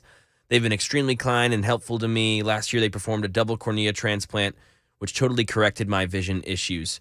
They've been a lifesaver for me. So there are some positives. Just and I don't ever want to be like blanket statement like the VA is bad. Yeah. But I also want to say, if we had all the money that we were sending to other countries, we could treat you even better, and you deserve it. Yeah, veterans absolutely deserve it. Our senior citizens absolutely deserve it. Dave texted in. He said, true, Chris, about Israel. It also says we are the descendants of Israel. Agree, we have to take care of our homeland, the people here, the ones that have a fault for this country. but we have to stand by Israel. And if that means giving funds, that's what we need to do. I hear you. But I don't think we should be doing this when we don't have our budget balanced. My wife would be mad at me if I was lending money to my neighbors and we were broke, struggling to pay our own bills. I mean, and a lot of people say, yeah, we should stop the money. I just got a text from 2808. Stop the sieve of money going out of this country, but not Israel. It's just weird. I don't know. I think Israel's a great country. I think they're strong. But I don't know, like, why it's controversial to say we should cut all foreign aid. 2785 texted in and said, Israel handled all the Arab nations in 67. They did that because God supported them and he doesn't need America's money. Amen. The Bible also, 2140 says, the Bible says take care of your own house first. Amen. I mean, and I don't know, this is also like a weird thing. Like, is this a religious discussion? Should this be a religious discussion? Or should this be, ones and zeros and balancing the budget discussion? It's strange to me that you can't bring Israel up without it becoming a religious battle. It's only a religious discussion, but it doesn't make sense for me fiscally to send money to anyone. It's just so strange. Listen, I mean, I just got a text from 6766. Yes, it's a religious discussion. But we were founded on Judeo-Christian values. I can agree with that, right? But there's a lot of people that don't have those values in this country. I mean, I don't know. It's just we love paying other people's bills. Matt in Nashville, you have a comment on Israel. I don't know if Matt agrees with me or disagrees, and I'd love to hear from you either way, Matt. What's your take? Okay, it is a religious issue, and here's my take. The Bible is nothing but a book of myths, legends, and tall tales. We all know David Crockett was real, but guess what? He got turned into a tall tale. Same thing with Casey Jones. We all know they were real. And guess what? His story was also turned into a tall tale. Okay. So, again, that's all the Bible is, a book of myths, legends, and tall tales. All right, well, that's your opinion. I disagree with that. I like the Bible, and I'm a fan of what it says, but it just doesn't. I'm not sure this needs to be a religious discussion when we're talking about ones and zeros and balancing the budget and taking care of our problems at home first. It's hard to change the world when you have a messy room, as Jordan Peterson says. Frank, you have a comment on Israel. I don't know if Frank agrees with me or disagrees with me. It seems like it's one way or the other. There's no middle ground in this discussion. Frank, what's your take? I agree with you. It's just when I look at the situation that's going on in the world today and some other things they're spending money on, you're right. Any airline you get on, if you're sitting next to your child, if you have an explosive decompression and the airbags drop, you put the mask on yourself first. Mm-hmm. Then you assist a child or an elderly person. Because if you black out, then you're not going to do anybody any good. So if we don't get the country under control and the fiscal financial issues that this country's facing, there's not going to be any reason to have a discussion about this in the future. Because it's not an issue that can go on forever. It's not going to happen forever. They keep spending money like they are. There's a limit. Well, and that's why I say the oxygen mask first. It's like if Israel finds themselves in a situation in 10, 15, 20, 30 years, right? And they really, truly, truly need our help. They really, truly need boots on the ground. And we've been just continuing down this path of reducing our nation to rubble. We're not going to be in any position to help them. So we got to put our oxygen mask on first. Thank you so much for the call, Frank. This has turned into a heated discussion, and I love heated discussions. It's not something I'm going to shy away from. If you agree with me or you disagree with me, if you like what Vivek said or you hate what Vivek said as far as cutting funding to Israel, if you're on Nikki Haley's side and you think that he's just dead wrong, I want to hear from you. If you think Vivek's absolutely right, I want to hear from you. 615-737-9986. This is the Chris Hand Show on Super Talk 99.7 WTN.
All right, we got more traffic problems to tell you about. This one in Williamson County, it looks like Lewisburg Pike has been closed between Duplex Road and Jim Warren Road due to an overturned dump truck. And then in Dixon County, 40 eastbound, still got the left lane blocked by a stalled vehicle right there at the Centerville-Dixon Highway exit. A teenager in Tennessee is accused of killing his mom.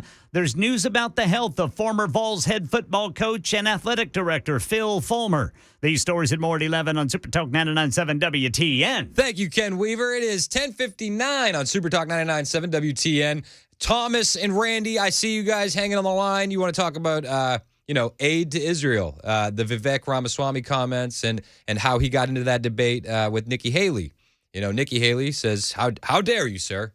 We have to. We have to. It's our moral prerogative." My neighbor Wallace, who's a Marine, great guy, solid guy, also great Christian. When we have get-togethers in the neighborhood, Wallace will lead the prayer before we eat. Like, class act.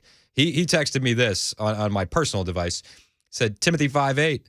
But if any provide not for his own, and specially for those of his own house, he hath denied the faith and is worse than an infidel. You are right. Our citizens should come first. Listen, just because I say that our citizens should come first doesn't mean I don't like Israel. That's not what I'm saying. I just think we should put our oxygen mask on first and cut off all foreign aid across the board so that way our kids aren't footing the bill down the line. I want to hear from you, 615-737-9986. It's 11 o'clock on Super Talk 99.7 WTN. Ken Weaver's got the headlines.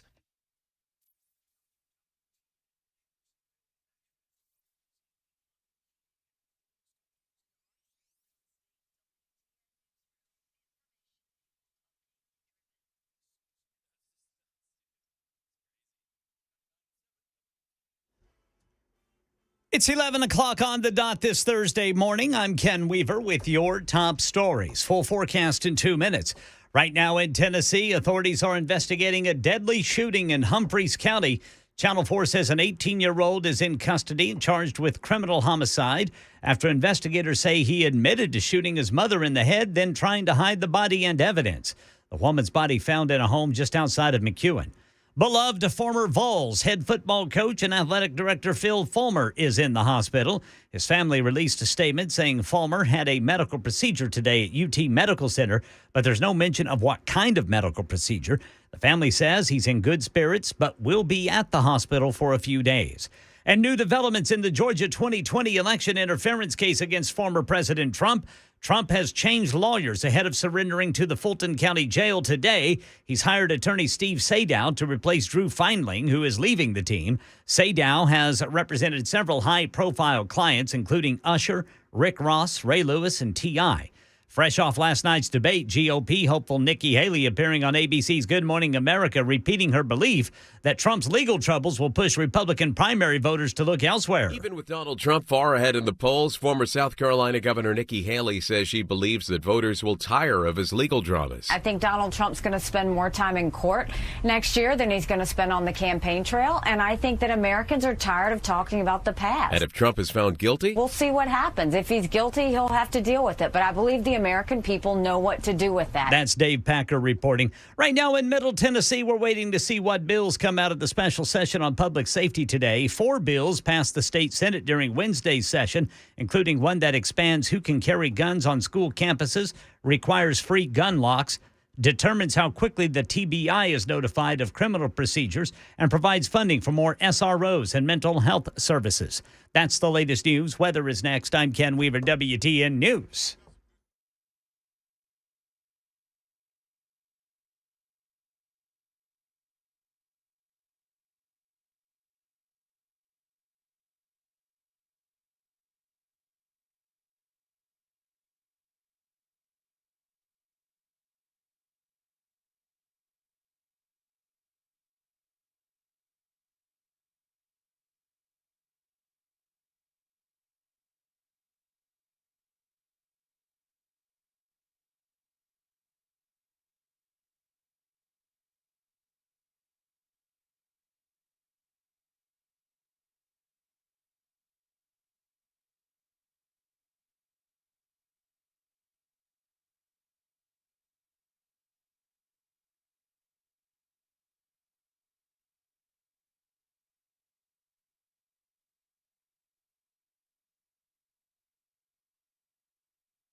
Hey, it's Chris Hand for Paul Winkler, Inc. Like I've been saying, I think it's important to have your own financial goals in mind, to have your financial stability first in mind. And, you know, I'm a dad. I got 4 kids. My wife and I understand financial stability is a big priority. So we cut a lot of corners to pay for private school. You know, we don't pay for a lot of different things that we could because we want to give our kids the best possible life. And one of those things comes with a plan for the future, which is why I am so happy that I linked up with Paul Winkler and his team. Now, government regulators require that I tell you that I'm paid every time this commercial airs, but it's because I got to sit down with Paul, have my financial questions answered, and come up with a plan for the future for myself and my kids and my wife that I've decided to become a client myself. I'm so impressed. Paul's a smart guy. He knows the financial world better than I do, and with Paul and his team, nothing is done on commission. That's huge for me. I know that they're helping me make the right decisions for my family, not for their family. You know what I mean?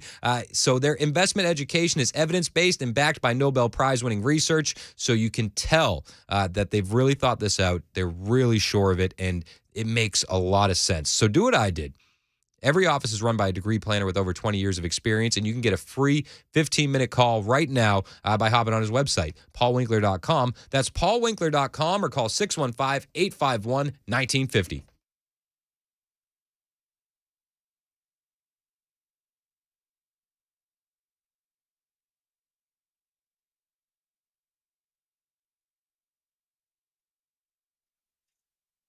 Last night at the debate, Nikki Haley going at Vivek Ramaswamy, calling him out for saying that he would stop sending aid to Israel. False lies of a professional politician. There you have it. Your watch, so you the will reality make America less safe. You have no foreign policy experience, and it shows. And you know what? So, you know, whose side are you on? I've made my point pretty clear. You know, I think we should cut off all foreign aid. I made the analogy that you got to put on your oxygen mask first. And a lot of people disagree with me. A lot of people do agree. But, you know, what do you guys think? Sharon in Murfreesboro, you're on Super Talk 99.7 WTN. Where are you at on this, Sharon? Okay. So first, I tuned in right when you were talking about putting your mask on yourself first. Yes, ma'am. And before you help somebody else put a mask on. Well, I was a flight attendant for many years, and I've used that same analogy so many times. I love that analogy. It's so true. It's perfect. It's perfect. Yes, because you can't help when you're running out of oxygen or so to speak. You have to put on your own first, or you can't help anybody else. So I've said that so many times. That's perfect. Anyway, but I did want to say something about Donald Trump because. Now, this is my take, and I know probably many people will get mad or not agree with me, but I voted for him both times. How dare you? I know, right? But you knew Orange Man bad, right? Right. Yeah, pretty much. Okay. Well, this is where I think he's wrong, and why this is happening to him. This is just my take on it. Okay, so in the Bible where it talks about you reap what you sow. Yes, ma'am. Okay, so remember back when he was running the first time and he lied about Ted Cruz. He said some maybe lies or wrong things about his wife. He said something really horrible about Ben Carson. He said, remember the lady that was running? I think she was the only female maybe. He said out in the debate that she had an ugly face. I mean, he does these personal attacks, and then he doesn't expect to get attacked back or get, things happen to him and come back on him.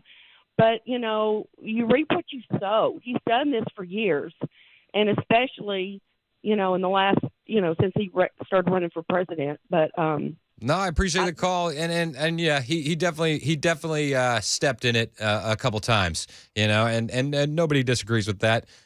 His mouth gets him into quite a bit of trouble. Everything can agree with that. Everyone can agree with that, but it's also one of the reasons why I like him. It's funny. So I do want to get back to the Israel conversation. Do you think it's a good idea to cut funding to Israel like Vivek Ramaswamy said he would do? Or are you on the Nikki Haley side of that is the absolute worst idea in the world? Thomas in Hendersonville. Thomas in Hendersonville, you're on Super Talk 99.7 WTN. Thomas, I don't know if you agree with me or disagree with me. Where are you at on this, Thomas? Remember when Trump started cutting aid to everybody else in Germany, NATO, whatever, saying, hey, we're going to modify our dollars. We're going to examine what we do before we send it to you. Yep. Same kind of wisdom. Where are we financially? Let's look at it. The problem is the context last night was a debate. People are scoring points, trying to throw jabs, trying to have their mic drop moments. Yep. Here we are today in a talk show throwing around opinions. A little bit more detail. We can have discussions. But until you start interviewing the candidates and say, why do you say that? Show me your plan. Not maybe in detail and get in the weeds, but understand why a statement like that caused so much problems goes back to the context. We got to trace everything to ground. Why are we doing what we do? Is it out of habit, out of reflex, out of history, out of appropriateness, morality, whatever you want to call it? Our religion, our Christianity has turned into superstition. We have knee-flex moments, knee-jerk reactions, whatever. We can't say things or do things because you're afraid you're going to get struck down or afraid you can't have a conversation because it's taboo. Yep. The problem is we've also turned our history, even our religious, the grace that God's covered our nation with, into a mythology, into a false narrative to saying that God's always going to predict this way when the Bible talks about his judgment starts with the house of God. Yep. The other thing I would encourage you to do is encourage your, and even people like me, hold me to it. When we call in to say, hey, the Bible says this, or the Constitution said this, or Winston Churchill said this, or John F. Kennedy said this, say chapter and verse. Show me where. Because we're taking things out of context, we're cherry-picking our arguments, and we're losing the meaning that there's a depth to it, there's a connection to it, and the fact that we always want to prove our point by saying, well, the Bible says this. Well, the Bible also says that we need to look at ourselves and relay this. 100%. I mean, you can find a verse to support anything you want to say. I mean, the Bible has so much in it, and we don't have enough time to dig into all of that. But I love how you point out chapter and verse. And I'm not even sure that this should be a religious discussion. It's one of the things that bothers me. It just seems so it isn't. What I'm saying is our opinions. Without having a detailed interview with you and me, you get my opinion. I need to be responsible to have my opinion couched in some sort of context that's factual. Then I also need to put it in the context of, hey, are you in a hockey rink, a boxing match, or a UFC cage match? What's the rules? What's the engagement? And how long are we going to go fight our rounds? But I want to use.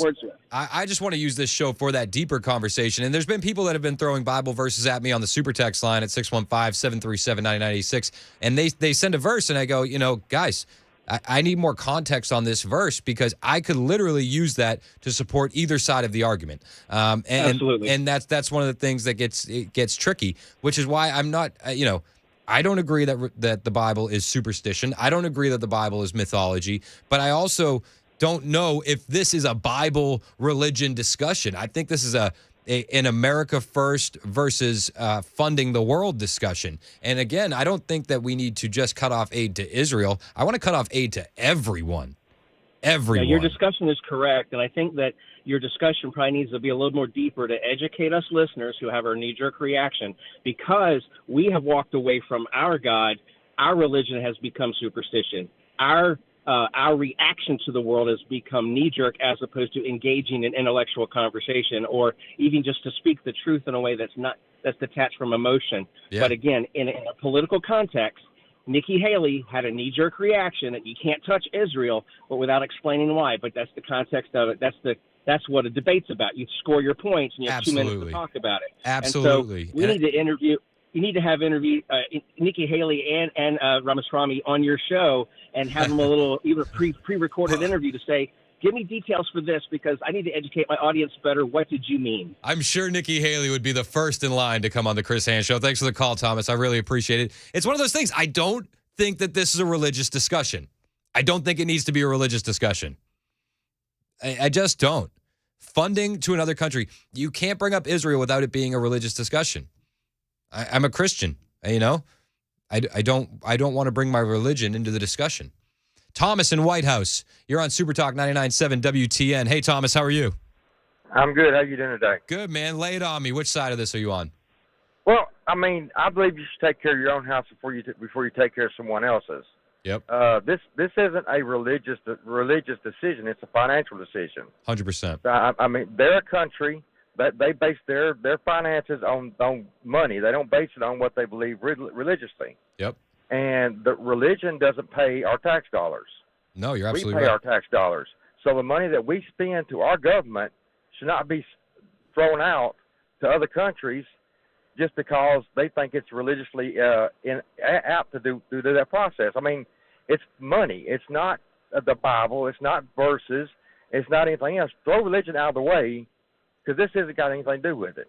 100%. And if you're truly a friend of Israel, if you truly want to support them if in their times of need, if we go down this road and we're 20 years away from now and they find themselves really needing help, we're not going to be in a financial position to help them. We're just not. Well, our country is on the course of ruin. I mean, financially, we can't afford to do the things that we're doing. We need to bring the money back to the United States. We need to take care of our problems first. And then once that's done, yeah, if a country needs help, give them help. But if a country doesn't need the help, they're just got their hands out because we're giving them free money, they're going to keep their hand out and keep taking free money. 100%. They're not going to do anything to help themselves. 100%. I mean, especially China. They're communists. Why should we give any money to a communist country when sooner or later they're going to be coming at us anyway? And a communist country that really relies upon slave labor and has concentration camps for Uyghur Muslims on their soil. You know, let's help them out. Sounds great. Thanks for the call, Thomas. Really appreciate you. Kenna in Manchester, what side of the conversation are you on, Kenna? Give it to me. Kenna. Oh, I'm on. Is it Kenny? The side. Yes. Oh, sorry. Sorry. My fault. I'm on the side that giving financial aid to Israel is helping the United States. Those loans are structured where we give them so much money for military aid. In return, they have to buy American military products that employs people in the United States. Almost all of our human intelligence concerning the Middle East comes from Israel. Okay. About half of our SIGINT, which is signal intelligence, comes from Israel. And Bibi Netanyahu has been trying to get Israel off foreign aid for years, and he can't get the Knesset to go along with it. Okay. I mean, I really appreciate the call, Kenny. Thank you so much. And it's hard to disagree that they help us out and we're allies. And I'm not saying that we shouldn't be allies. I think Israel's great. Be an ally with Israel. I'm not sure that we should be funding the world, and I'm not sure that by bringing up the fact that we shouldn't be sending aid to Israel, Vivek Ramaswamy saying that. I'm not sure why it's always a religious discussion. 2793 text in. He said, "Hey, Chris, my name is Kenneth. First-time texter. What's up, Kenneth?" He said, "I just want to make a comment about sending foreign aid overseas. I understand you should help your neighbor, but if your neighbor loses his job and his house burns down, you absolutely help him if you can. With that being said, you don't drain your savings account to take out a second mortgage and sell your car so that your neighbor can have a better life." Kenneth, first-time texter, thank you for that. You put it so well. If I am in the red, financially unstable, and my neighbor needs money, my wife is going to be mad at me if I start paying their bills too. And I feel like that's where we're at. Our kids are going to be footing the bill for this down the road. Our grandkids are going to be footing the bill for this down the road. And I'm of the opinion that we need to cut off all foreign aid. That, as controversial as that may be. And I don't think it's controversial. I think it's honestly just fiscal responsibility. And I don't know why Israel is a third rail topic, and you just can't bring it up without invoking religion, and you can't bring it up without invoking such strong emotion and invoking the Bible. I'm talking about a country. I'm not talking about religion. I'm talking about dollars. I'm not talking about support. This is just that's where I'm at. I don't think we should be sending money anywhere. Period. It's 11:19 on Super Talk 99.7 WTN. Hey, Joe. Joe has a quick comment on Israel. Joe, real quick before we hit the break, what's your thoughts on the Israel discussion? Joe. Yeah. On that, you're talking about the religious side of things. If people feel that strongly about it, and I'm Christian as well, we had this discussion at a church that I attended.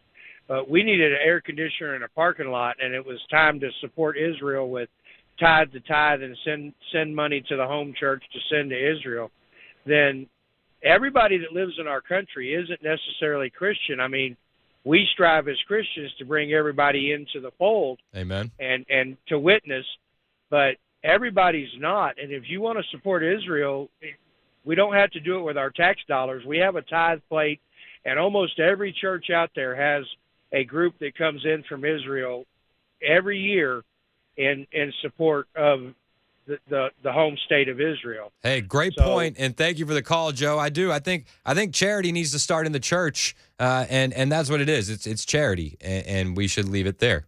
It's 11:20 on Super Talk 99.7 WTN. My name is Chris Hand. This is the Chris Hand Show. We have audio from the Trump and Tucker conversation, and we're going to switch gears and go to that next on Super Talk 99.7 WTN.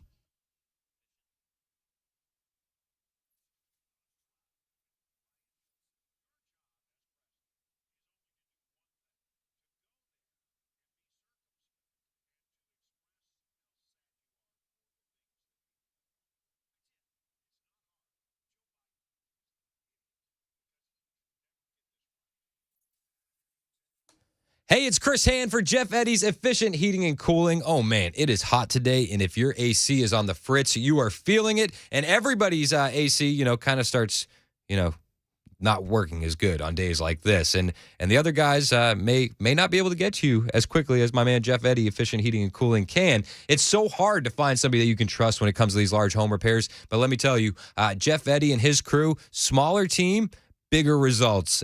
Jeff's a good guy, family guy, a Christian, and you can trust him to help you make the right decisions. So if you're trying to make that decision to repair or replace your system, if you've already gotten an opinion from the other guys, give Jeff and his crew a call. They'll walk you through every option and scenario to help you make an informed decision, because most companies are just going to pressure you to replace that system anyway, because that's how they make more money. At Efficient, they offer up to 18 months, same as cash financing on your next unit, and they're a diamond contractor with Mitsubishi Electric and an elite pro partner with Rheem. So hit up efficienthvac.net or call 615-784-4424.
Still got that problem in Williamson County. Lewisburg Pike is closed due to an overturned dump truck between Duplex Road and Jim Warren Road. And a mother in Tennessee is dead. The son is the alleged killer. This story and more coming up at 11:30 on Super Talk 99.7 WTN. Thank you, Ken Weaver. My name is Chris Hand. It's the Chris Hand Show on Super Talk 99.7 WTN. So I just got a super text. 8548 said, "Can you play more than 3 minutes of the Tucker interview?" I don't know if you know this. If you weren't here earlier in the show before we went down the long road of Israel, Fox News sent out a memo today, this morning, and said, we're only allowed to play 3 minutes of audio from the debate per show. Trash. Why do you think that Fox News would say something like that, Mac? Well, Chris, I've got an idea. I think it's... Because we're Fox News, and we suck. Oh, weird. So the debate was awesome last night. There's definitely some moments. I do want to go through my power rankings real quick on who won last night. The big winners are Tucker and Trump.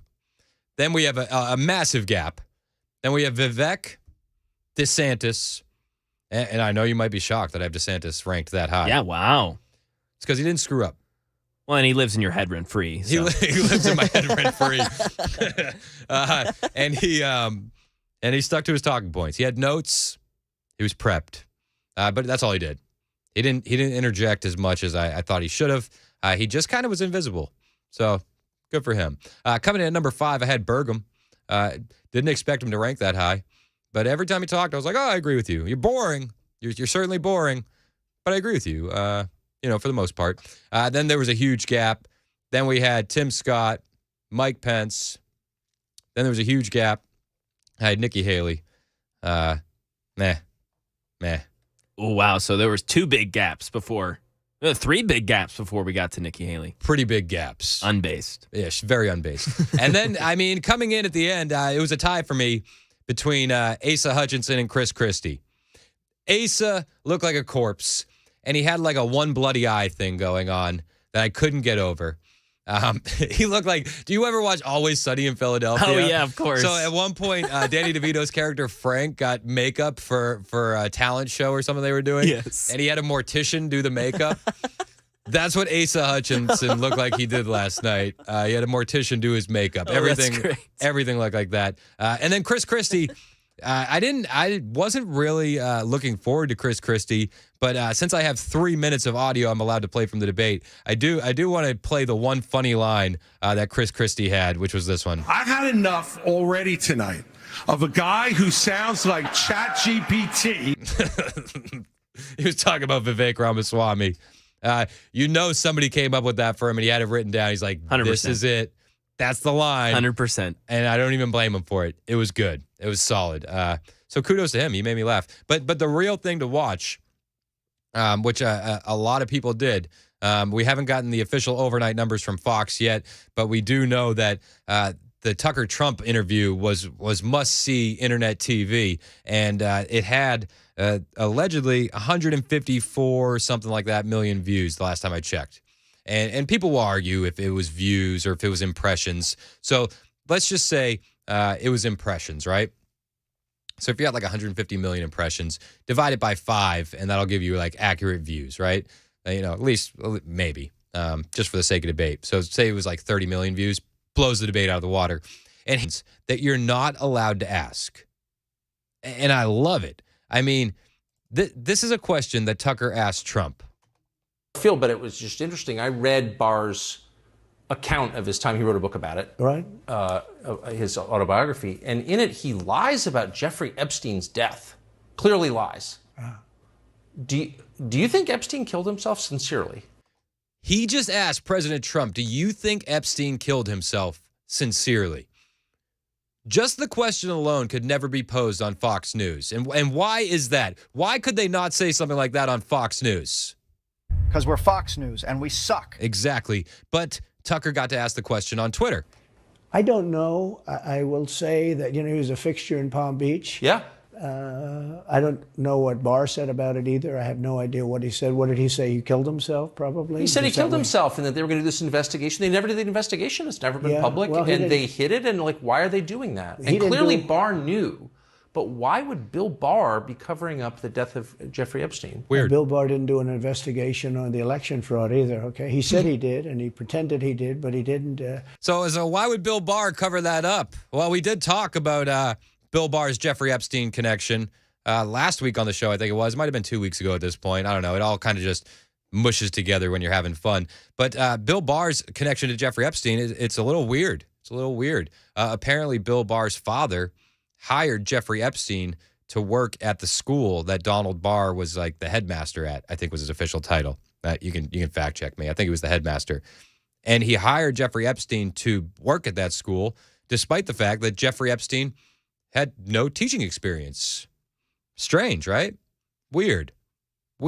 Almost the same way Hunter got hired at a Ukrainian oil company when he had no knowledge of Ukraine or oil. It's just weird coincidences. It's 11:30 on Super Talk 99.7 WTN. Time for the news.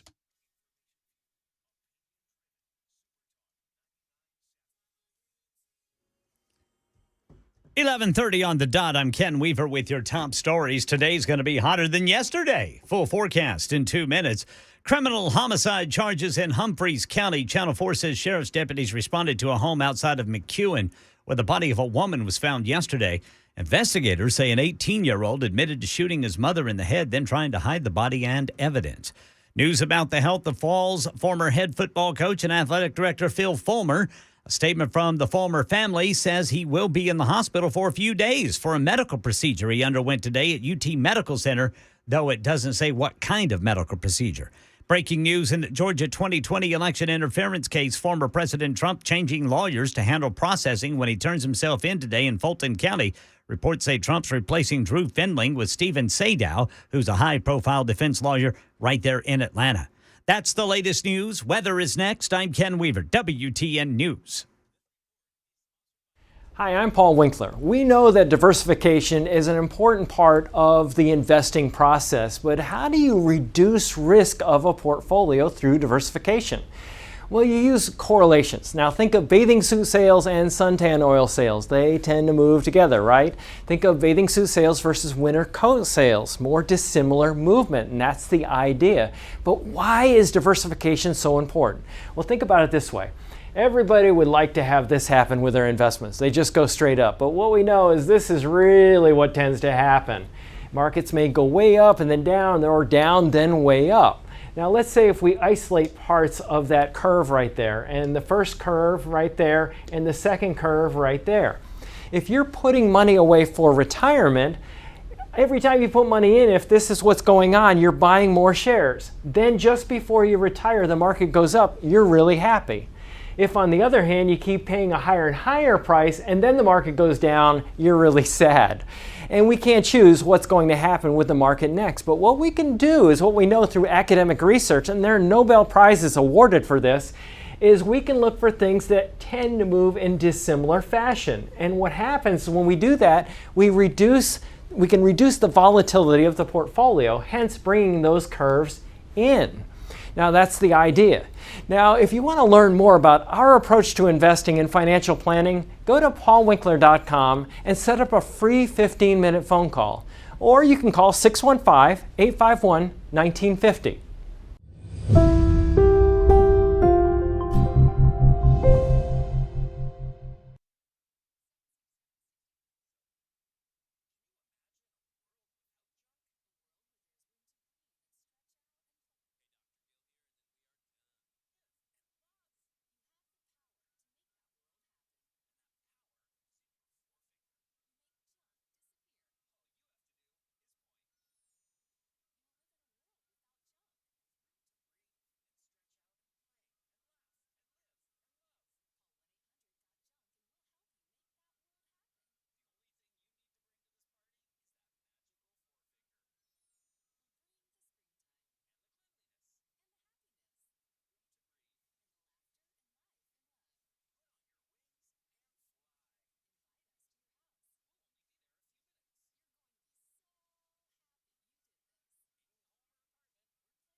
Hey, it's Chris Hand for the Dr. Gill Center. I know so many people that are dealing with pain. My wife's hip has been killing her, and she doesn't like needles. She doesn't like pills, so she's going to set up an appointment with the Dr. Gill Center. If you're dealing with pain and you don't like pain, obviously you don't like pain, but if you don't like needles or pills, you should give the Dr. Gill Center in Franklin a try too. And it doesn't matter what kind of pain you're dealing with. Back pain, neck pain, knee pain, hip pain, elbow pain. It can all be treated. No pills necessary, no needles, and no downtime. What they do is truly amazing. At the Dr. Gill Center, they've been helping people get back to a pain-free life for over 30 years. And right now, the Dr. Gill Center is offering a special to those of you out there dealing with intense knee pain. The next five people that call, you're going to get an awesome deal. Give them a call right now. They'll give you all of your new patient initial examinations, x-rays, and a complete review of findings for less than $50 just to find out what's causing your pain and get you back to living a pain-free life. It's time to stop agonizing and dealing and pushing through with that pain. It's time to call the Dr. Gill Center in Franklin and begin your journey in becoming pain-free. So call them right now, 615-882-4838. That's 615-882-4838. Tell them Chris Hand told you to call. Don't take a pill. Call Dr. Gill. Super Talk 99.7 WTN. It's Chris Hand. I didn't know that I would have to make a public apology this soon into my tenure in the show. Oh, man. I knew eventually I would have to make a public apology. So just, can you cut the music for a second? Of course, let's make this serious. Yep. Yeah. So I do have to make a public apology. A minute ago, I compared Asa Hutchinson's makeup at the debate to the makeup that a mortician would do. And 3058 texted in and said, okay, guys, as a mortician, I'm offended by that comparison. So I just want to officially go on record and apologize publicly to any and all morticians that listen to the show. You guys do great work, and I wasn't trying to besmirch you by comparing Asa Hutchinson's makeup artist to you. Maybe blend that foundation a little more. Yeah. So I just want to apologize from the bottom of my heart. I didn't mean to offend any mortician in the audience, especially to you, 3058. He did look half dead, though. He did. He did. Like, I'm not taking that back. I won't take that part back, but I will apologize to offending any mortician in the audience. Asa looked bad. He looked like he was really trying to look young. They pulled his hair as forward as they could to make him look like, he was the most Joe Biden looking of the candidates on the stage. Ooh. Yep. Joe Biden doesn't look good. He doesn't look good. Man. Yep. No, I'm being very serious. Doesn't look good. On the Tucker Trump interview last night, as one would expect, Trump made a point to say, Biden doesn't look good, and he's not sure he's going to even make it to 24. I think he's going to make it to November of 24. Well, I think he's worse mentally than he is physically, and physically he's not exactly a triathlete or any kind of an athlete. You look at him, he can't walk to the helicopter. He walks. He can't lift his feet out of the grass. It's only 2 inches at the White House, right? That's not a lot. But you watch him, and it looks like he's walking on toothpicks. So, and then you see him on the beach where he can't lift a chair. Those chairs are meant to be light, right? They're like 2 ounces. You lift them up. He can't lift the chair. He can't walk to the chair. And I don't know what they're doing with the beach. This beach is seeming to play a big role, but they love pictures of him on the beach. I think he looks terrible on the beach. Yep. He looks terrible on the beach. Skinny legs. Well, he can't walk through the sand. Sand is not that easy to walk through, but when he walks through it, he can't walk through the sand. And there's somebody in there that thinks he looks fabulous at the beach. I think he looks horrible at the beach. Plus, the beach doesn't represent what a president's supposed to be doing. You're supposed to be working. You're supposed to be working. Not supposed to be at the beach. He looks terrible. He's not exactly a triathlete. Hilarious. I got a text from 5141 who said, Biden doesn't look good. Trump looks awful. Okay. All right. Thanks. It's a Biden voter, 5141. I can only assume. 0930 texted me and said, you're just covering your butt so the mortician that does your makeup doesn't make you look like a clown. Fair enough. It was a Personally motivated apology to morticians in the crowd. 1349 texted in and said, morticians are the last people to ever let you down. Fair enough. Trump doesn't let us down. He says some very funny things about the president in the interview last night from Tucker Carlson. And yeah, Trump looks a little bit older too. It's fair. It's fair to 5141. But at least Trump can speak, right? That's what Joe just texted in. Thank you. We have done the stupidest things in this country. And now we have a president that can't put two sentences together, can't speak, can't walk, can't talk. I don't think he gets to the starting gate, but these people do miracles. I mean, he ran out of his basement, and you got away with that one because of COVID, so he sort of got away with it. They cheated on the election.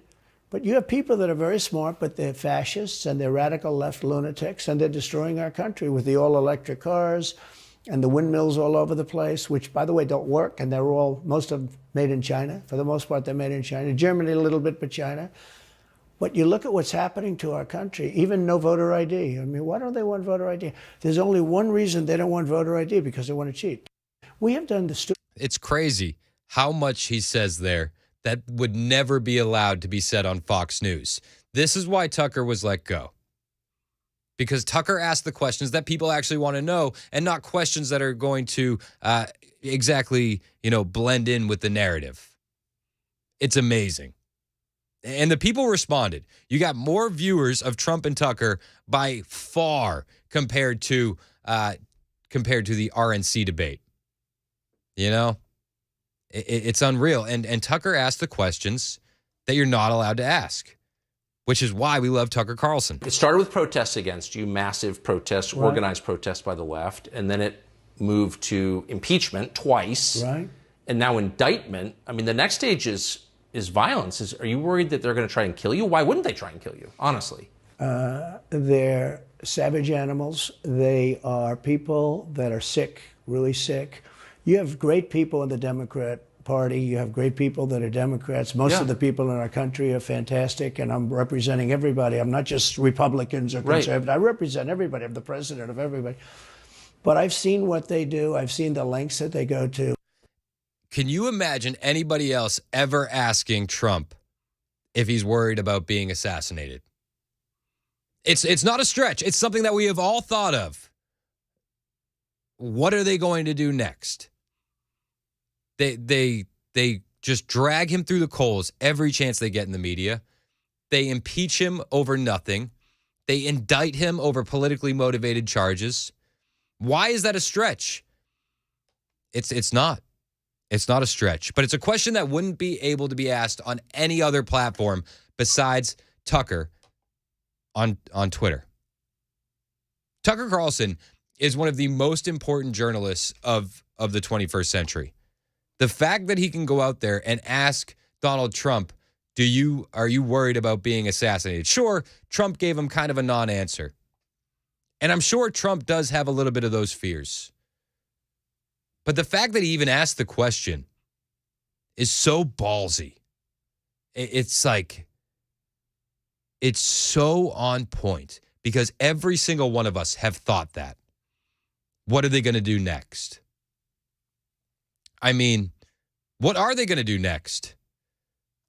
What are they going to do next? And it's not a stretch to think that could be what they look at. And I've seen the rumors online that maybe there's been assassination attempts already. Not a stretch. Maybe there have been.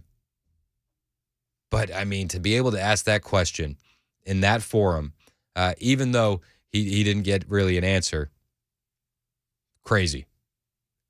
Nobody else has asked Trump anything close to that. And Trump says a lot of things that we're thinking. He even calls Biden a Manchurian candidate at one point. By the way, at Penn, he gets millions of dollars. China pays this guy millions of dollars. See, I think he's the most corrupt president we've ever had. And he also has the distinction of being the most incompetent. And I believe both. I mean, he's both incompetent and corrupt. So and I actually believe he's compromised because China knows so much about him. They know where the money comes from. They know where it is, who paid it, and they probably paid it. Well, they do pay Penn, and he gets a $1 million. I think he takes $999,000 because, keeps it a little bit under $1 million, like by $1. But he, in many ways, is a Manchurian candidate. We have a Manchurian candidate. And it's crazy because even in the middle of that, Tucker asks a question. It's ignored, but you hear him and he's asking tough questions. So I actually believe he's. So who is running the government then? These are not questions that are asked on Fox News, CNN, MSNBC. That people don't ask these questions. Those are third rail topics. You're not allowed to ask that. It's amazing how much was in this interview. Absolutely amazing. And then there's funny moments too. Biden, every time you watch him talking, it's like he's walking on eggs. You're waiting for him to collapse. And he almost always does. He almost always does. And then he goes on. They ask him about, who's up next if Biden doesn't make it to 24. So back to Biden, I'm interested. So you think he's failing? He obviously is failing. I think it's clear to everybody.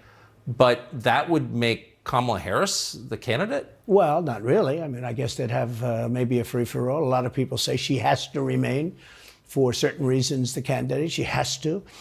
I don't think that's true, actually. I don't think that other people would stand for it. She has some bad moments. Her moments are almost as bad as his. I think his are worse, actually. Yeah. But she seems pretty senile, too. She speaks in rhyme. It's weird. It's weird. She speaks in rhyme. It's weird. It's weird. It's weird. It's weird. But she has bad moments. And in rhyme? What do you? Well, the way she talks, the bus will go here and then the bus will go there because that's what buses do. And it's weird. The whole thing is weird. This is not a president of the United States future. No, exactly. Kamala Harris can't be the president of the United States. If she's not talking about magic school buses, she's talking about Venn diagrams. If she's not talking about Venn diagrams, she's talking about not being burdened by what has been limiting her from what can be. It's weird. It's all weird. It's weird. It's weird. It's weird. Newsom, right? I mean, what about Gavin Newsom? Other people will get involved. Newsom, right? I mean, could be. I mean, I always got along well with him, believe it or not. But could be him, could be somebody else. He's got a big load on his shoulders because you look at California, what's happened. But I don't know if the American people really, the people that vote for him, I don't even know if they care. You look at so many of the things that are going on, and people don't seem to be. In the old days, if you had a bad record, it meant a lot. Today, if you have a bad record, it doesn't really mean anything. He looks good. He's a nice-looking guy, speaks well. He's absolutely right. The voters of the Democrat Party do not care about bad records anymore. They just care that orange man bad and vote blue no matter who. Whether it be Gavin Newsom or Kamala Harris or Joe Biden, they're going to vote blue no matter who. They are NPCs, the non-player characters. But he goes on about Gavin Newsom, and the state is in total disrepair. But Biden, every time you watch him talking, it's like he's walking on eggs. You're waiting for him to collapse. And he almost always does. And I got to know the leaders of all of the countries, essentially, but the big ones. And the bigger, the tougher the leader. And he goes on to say it's a shame. It's an absolute shame. San Francisco used to be one of the most beautiful cities in the country. Los Angeles used to be one of the most beautiful cities in the country. People wanted to go there. Nobody wants to go to San Francisco or California anymore. And can you blame them? Absolute assholes. That's your city on that's what happens to your city when you vote blue no matter who.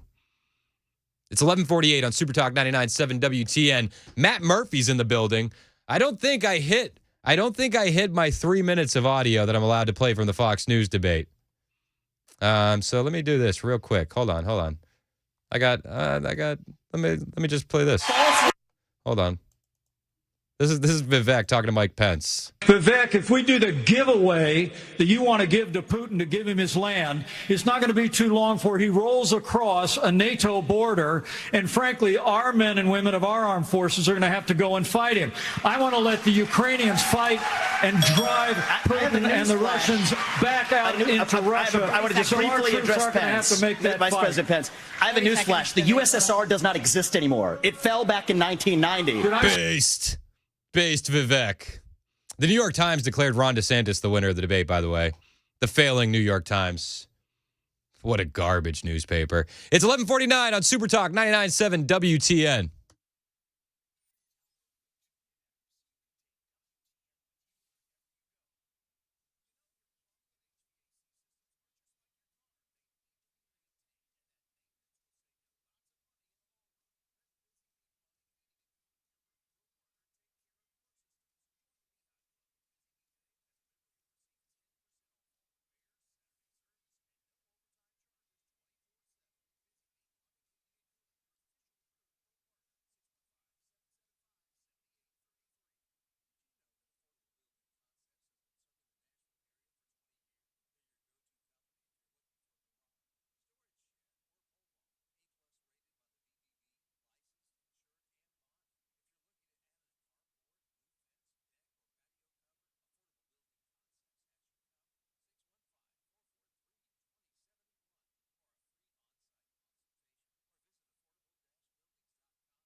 It's Super Talk 99.7 WTN. Chris Hand, joined by the one and only Matt Murphy. What's up, Matt? What's going on, Hand? Chris and I were just sitting here comparing notes about trying to pull off jokes. Yeah. And most of the audience gets them and laughs or whatever, or doesn't.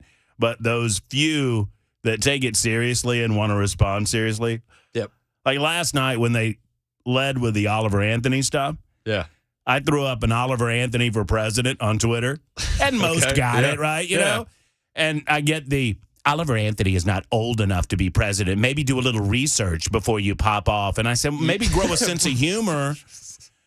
Well, just everybody calm down. So I had a similar thing today. We were debating, Vivek said that he wants to cut funding to Israel. And I was just having the conversation like, why is that a big deal? Like we should deal with our own problems at home. Right. Like I'd be willing to cut funding off to Canada. I don't care. That was tongue in cheek. Mm-hmm. Somebody said, Israel is far more strategic than Canada. It's like, guys, I'm not trying to save the moose.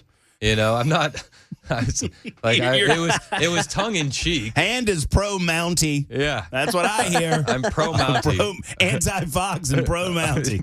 This is the most pro Mountie show on all of Super Talk 99.7. Yeah, the weirdest thing about that debate, and I haven't heard anyone talk about it, is that Nikki Haley declared emphatically that we don't need Israel. Oh no, Israel doesn't need us. We need Israel. It's wild. And I'm confused. I understand the significance from a Christian perspective and all of that, but I have no concept of what she meant by that. I just don't understand why it has to be a religious discussion. If they're really, truly our ally, we need to get our budget in order. Because if they find themselves in a position 20, 30 years from now where they literally actually need help militarily, how are we going to help them if we're broke? And I think that's Vivek's point, is that friends assist other friends, but the goal is that they don't need assistance forever. Amen. Right? Or permanent welfare. And I think that's his ultimate point, and I would agree with that. My answer to your question, and I heard you make it, I mean, I don't want to oversimplify the deal, but I just think because that's why Israel exists. I think Israel would not exist without the religious component to it. No, I get that. But when it comes to dollars and cents. And I don't know if you covered this. I heard you play in the answer to the Jeffrey Epstein question between Tucker and Trump. My main takeaway of everything last night is Trump said he probably killed himself. He said it. Yeah. He said it. It just felt like a non-answer. He Yeah, said he probably killed himself. I don't know. He didn't do an investigation. He didn't do an investigation into the election either. That was his answer. Yeah. No mention of Donald Barr hiring Jeffrey Epstein at the school, which was weird. Super Talk 99.7 WTN.